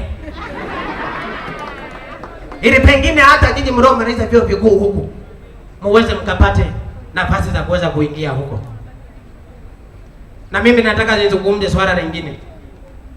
Lazima tujibehave katika swala zima la kutunza mila zetu. Ukijiingiza katika mambo ya ajabu ajabu, masara ya madawa, masara ya nini, hata kama ni mwanafunzi, tena kama ni mwanafunzi nitakuona ni waajabu kweli. Naomba tubadilike na mjue kwamba Tanzania hii inataka wanafunzi ambao wanaweza kujitambua na kuweza kujielewa. Nikushukuru kijana wangu, nikushukuru makamu mkuu wa chuo hapa, nikushukuru Mheshimiwa Zungu na wale wengine ambao wameweza kujitolea. Watu wa Airtel mmekuja hapa, experience na wengine Pepsi hawa. Msiishie hapa. Pengine muende hata kwenye mashule mengine huko, muende mkasaidie. Na sio mnakuja hapa kuwajaza maneno hapa muajiri. Nikigundua hilo nitarara na nyinyi mbele. Kama mnaweza kuwatumia hivi na mkatangaza biashara zenu kama Pepsi pale, kama Airtel, kesho na kesho kutwa chukueni hata watatu wanne, mweze kusaidia taifa lenu. Ndugu zangu, tunaposema Tanzania hii ni ya viwanda, ni Tanzania ambayo kesho na kesho kutwa ninaamini kila mmoja wetu hapa ataonja mema ya nchi. Na nasema hivyo, msema kweli ni mpenzi wa Mungu siku zote. Na washukuru sana kwa sababu muda wangu ni mchache, nimeweza kufika hapa. Bado ziara zinaendelea, lakini ninawaomba wanafunzi tuweze kusoma jamani, ili kuweza kulipeleka taifa letu liweze kusonga mbele. Baada ya kuzungumza hayo, niseme nawapenda sana. Nimezunguka kule katika yale mabango, nimejionea, japo mlikuwa mnaongea English, lakini siku nyingine jitahidini hata kuongea Kiswahili. Maana hata China huko ukienda wanaongea Kichina, na hata ukienda nje ya nchi huko wanaongea Kiingereza na mengine. Kwa hiyo ninawashukuru sana ndugu zangu, vijana wangu, ninawapenda kweli. Baada ya kuzungumza hayo, niwatakie kila la heri katika masomo yenu. Yes. Asante sana. Na baada ya hapo, ninaomba nimalizie kwa wachekeshaji watatu na wenyewe waweze kutoa mawili matatu. Na huyu si mwingine ni Masanja mkandamizaji, alikuwa na haya. Kama kawaida kama baiti mwana wane katika shule hili na CBE, sema halo. Hado sijasikia, sema halo.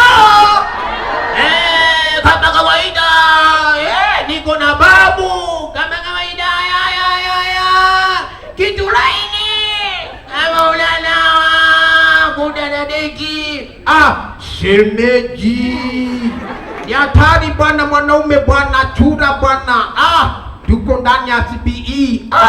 Bwana wewe ya heswalama wamesekewa au wamesabeswa. Niko vile vile na Kigwendu walikuwa nataka kuwasalimia. Heba na habari za saizi. Kwa henu bwana zako. Ni mwazimu. Malaki mama mboga mati. Nikimkumbuka Kigwendu lo inadu. Mzangu bwana zako. Piga kitabu kwa zako. Una wazimu. Niko na senga hapa, senga wasalimia kidogo. Kwa jina langu taslimu. Sitaki mfurugo, sitaki cha nini. Yaani hapa kuna cha fosi, hakuna cha nini. Tuko tunajimama, niko na zenga. Niko na pembe. Salala. Assalamu alaikum. Jamani, muda umekwisha. Okay, thank you so much.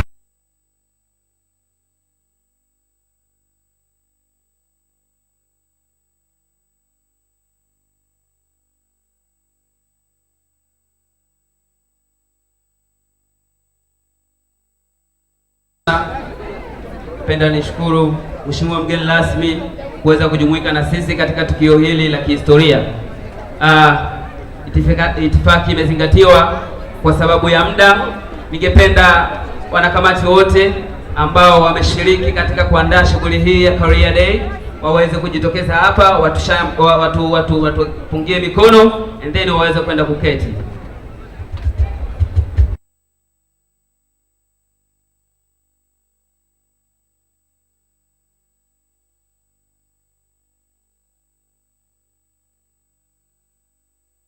Muda unakimbia na mgeni rasmi tumweka sana hapa. Asante.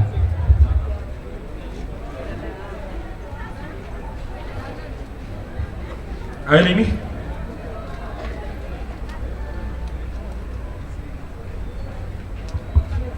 Okay, shukrani sana mheshimiwa mwenyekiti. Makofi mengi sana kwa Mr. Claud. Na sasa hivi tunaenda kwa Deputy Director Emmanuel Munishi, Dr. Emmanuel Munishi. Anakwenda kufanya remarks kidogo na yeye atamkaribisha mheshimiwa mbunge Mussa Zungu. Karibu. Mheshimiwa mgeni rasmi Mussa Zungu, mbunge wa Ilala, wawakilishi wa taasisi na idara mbalimbali za serikali pamoja na idara mashirika binafsi,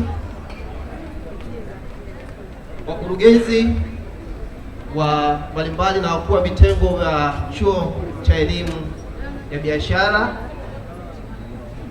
uongozi wa wanafunzi, wasanii wote mliofika, na kwa namna ya pekee pia wafadhili wote mliotusaidia siku ya leo, wanafunzi wote mlioko hapa, wageni waalikwa, mabibi na mabwana, habari za mchana. CBE oye! Career Day oye! Imependeza haijapendeza? Tupigiane makofi tafadhali. Mheshimiwa mgeni rasmi, awali ya yote naomba ni kushukuru wewe binafsi kwa kuchukua nafasi hii na kwa kutenga muda huu kuweza kujumuika nasi kwa siku ya leo. Tunajua unayo mengi ambayo utakiwa wewe unayofanya hapa sasa hivi, hasa kama mwakilishi wa watu wengine mahali pengine, lakini umeona umuhimu wa siku ya leo na ukaamua kwa dhati kabisa kujiunga nasi kuweza kuifanya siku hii. Kabla sijaendelea, Mheshimiwa mgeni rasmi, naomba ni kupatia salamu za dhati kabisa kutoka kwa mkuu wa chuo Profesa Emmanuel Mjema. Ameomba nikupatie salamu zake.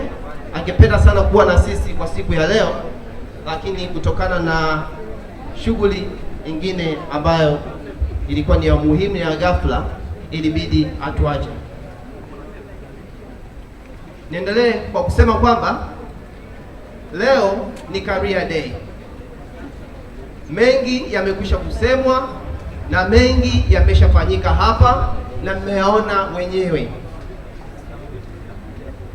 Mheshimiwa mgeni rasmi na wageni waalikwa, hii ni siku ya muhimu sana kwa wanafunzi,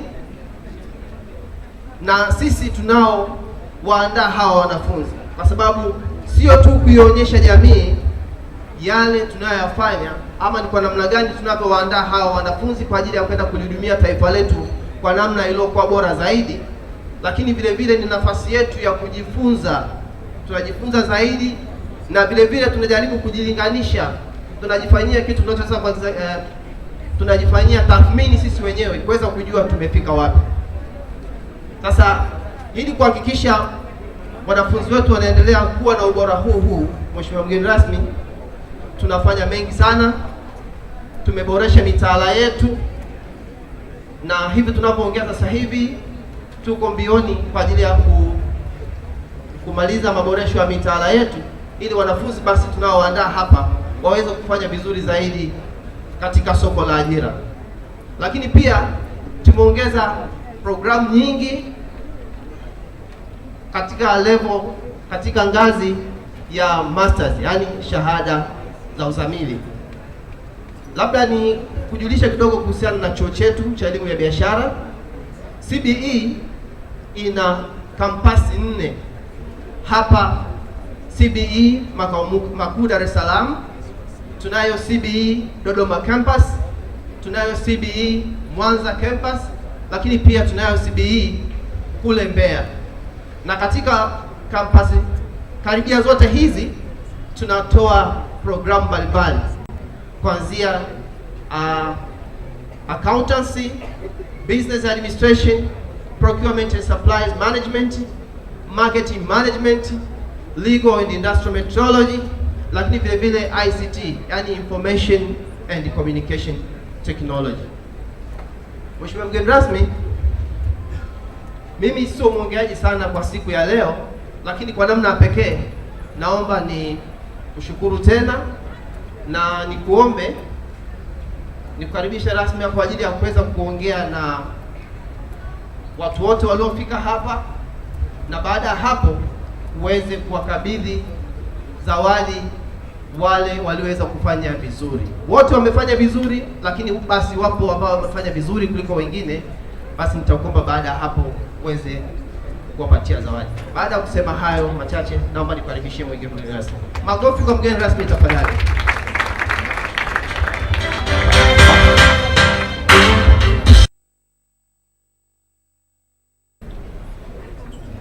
Mheshimiwa Kaimu Mkuu wa Chuo na meza kuu, walimu mbalimbali wa chuo hichi, wazazi walioalikwa, washiriki mbalimbali, sponsors wa shughuli hii, mabibi na mabwana. Kwanza nichukue nafasi kuwapongeza.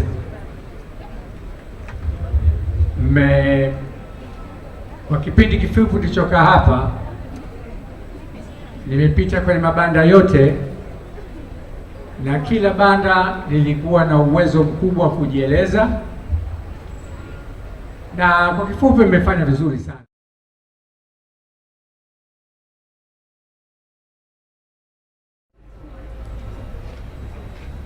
Lakini hata kama ukushinda, jiaminishe umeshinda, na raha jipe mwenyewe. Platform hii madhumuni yake makubwa ni networking kati ya students, employers na wadau wengine, kutambua uwezo, kuscout uwezo wenu ili waweze kuaccommodate na kuwachukua.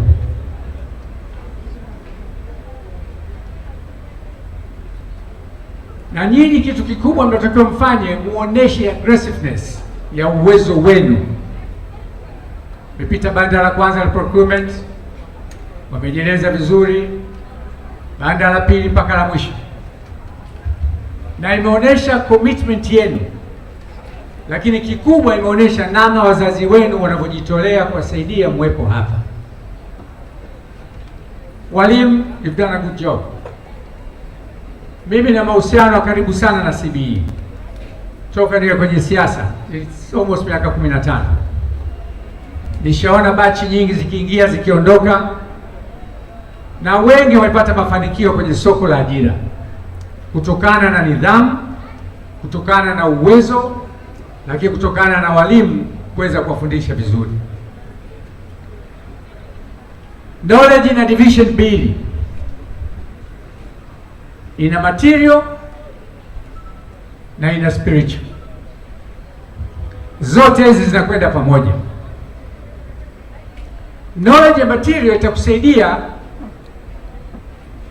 upate mshahara na kuweza kuishi maisha, lakini knowledge ya spiritual itakusaidia uweze kujimudu kimaadili. Hivi vote vinakwenda pamoja, na hivi vote tungeomba mwende navyo ili muelewe umuhimu wa division hizi mbili za spiritual na za material. Leo tumeona namna mvojieleza kwa shughuli kama hii, na mara nyingi katika career day wazazi huwa wanakuja kutizama mafanikio ya watoto wao. Wazazi wapo hapa?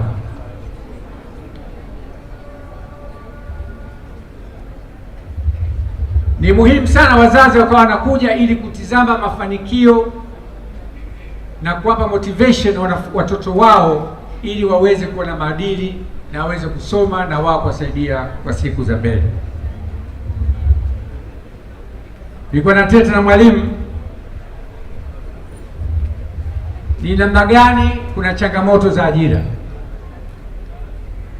Changamoto za ajira zipo,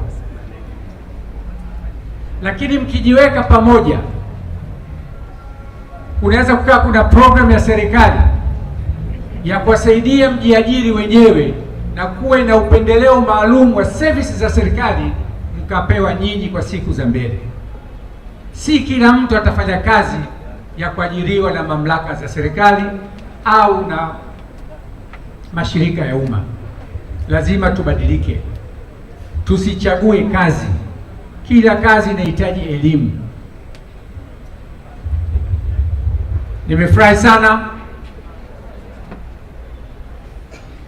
Dr. Mussa ameniambia chuo hichi kina zero drug abuse.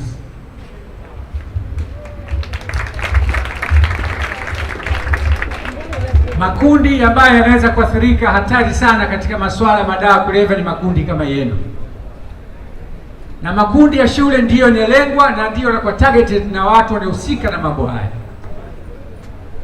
Kama nyinyi ni drug zero zone, nawapongeza sana, na tunachukua kama role model ya shule ya CBE kwa masuala ya madawa kulevya. Hakuna kwenye chuo hichi,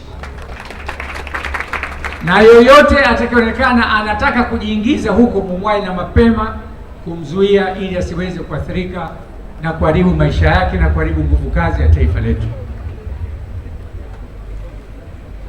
Mara nyingi kwenye vyuo watu wanakutana na wanafunga masuala ya upenzi.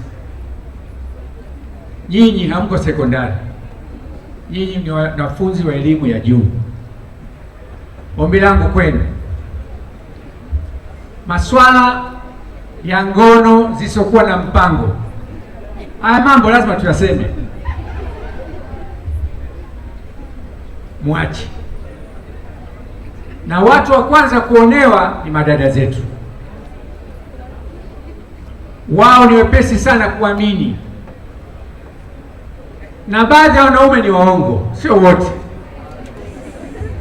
Ili akisema I love you, watabda love you wanawake 20 kwa siku hiyo moja.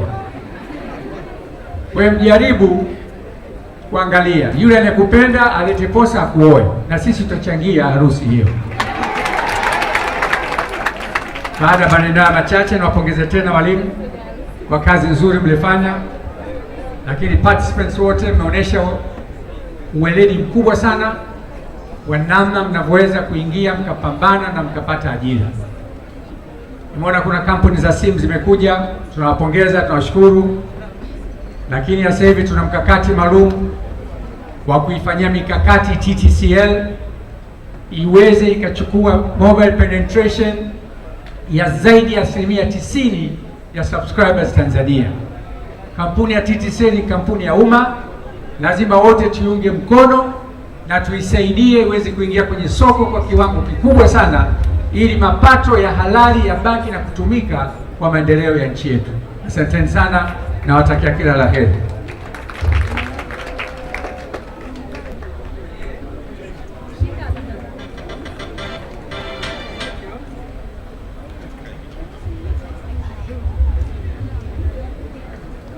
Asante sana. Asante sana mgeni rasmi Mheshimiwa Zungu kwa maneno yako mazuri ya kujenga. Naomba nitoe maelezo machache kuhusu zawadi, kuhusu shughuli ya leo. Zawadi ya kwanza itakuwa ni cheti tu ambacho serikali ya wanafunzi wameamua kumzawadia Waziri wa Elimu, ambaye kwa kiwango kikubwa pamoja na kamati yake wamefanikisha hii shughuli.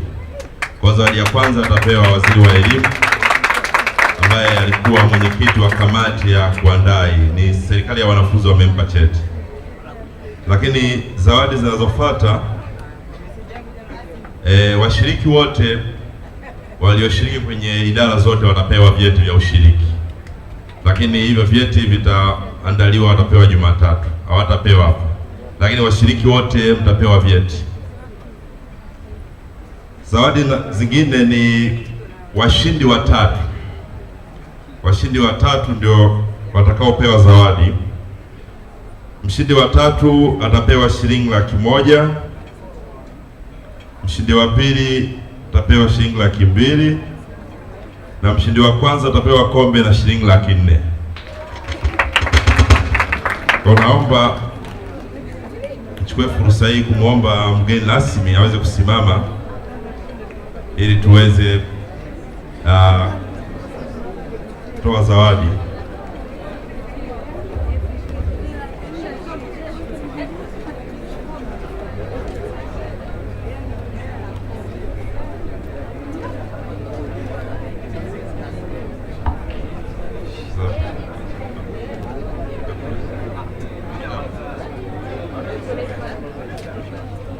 Haya, naomba nitoe maelekezo mengine. Ukija kupokea zawadi yako utapita hapa.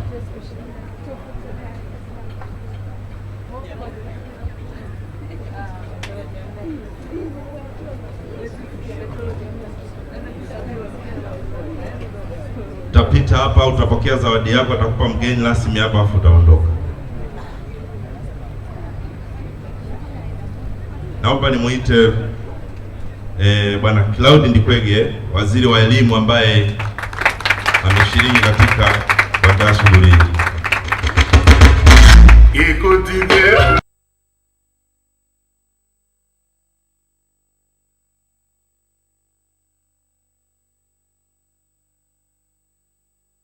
Na baada ya hapo, naomba nimtaje mshindi wa tatu katika idara zilizoshiriki, naye ni mshindi wa tatu ni kutoka Business Administration. Naomba mwakilishi achukue zawadi shilingi 100,000.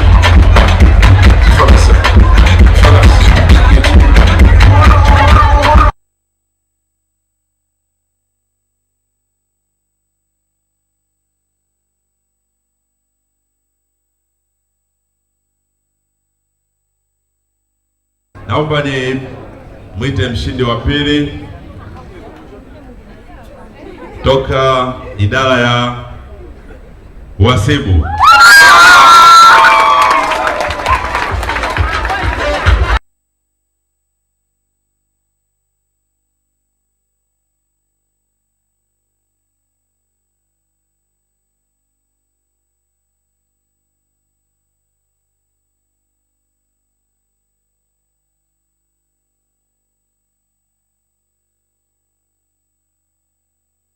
mshindi namba moja. Mshindi namba moja ambaye atapewa kombe na shilingi 400,000 naye ni kutoka idara ya Legal Metrology.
Mange tuchuchumae Mange Club.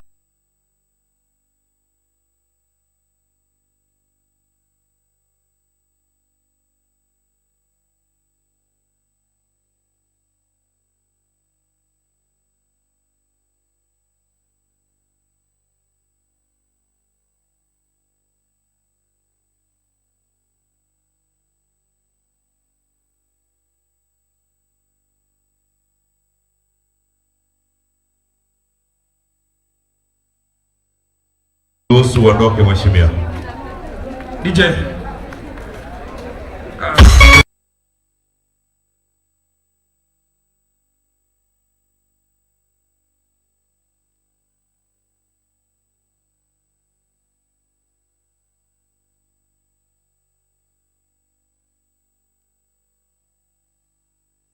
Tunashukuru sana wanafunzi, tunashukuru sana wote waliojumuika nasi katika hafla hii.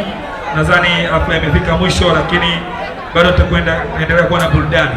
Kwa hiyo DJ atatupa burudani mpaka muda fulani kidogo, atafunga, tutaendelea na mambo yetu. Karibuni sana DJ, endelea.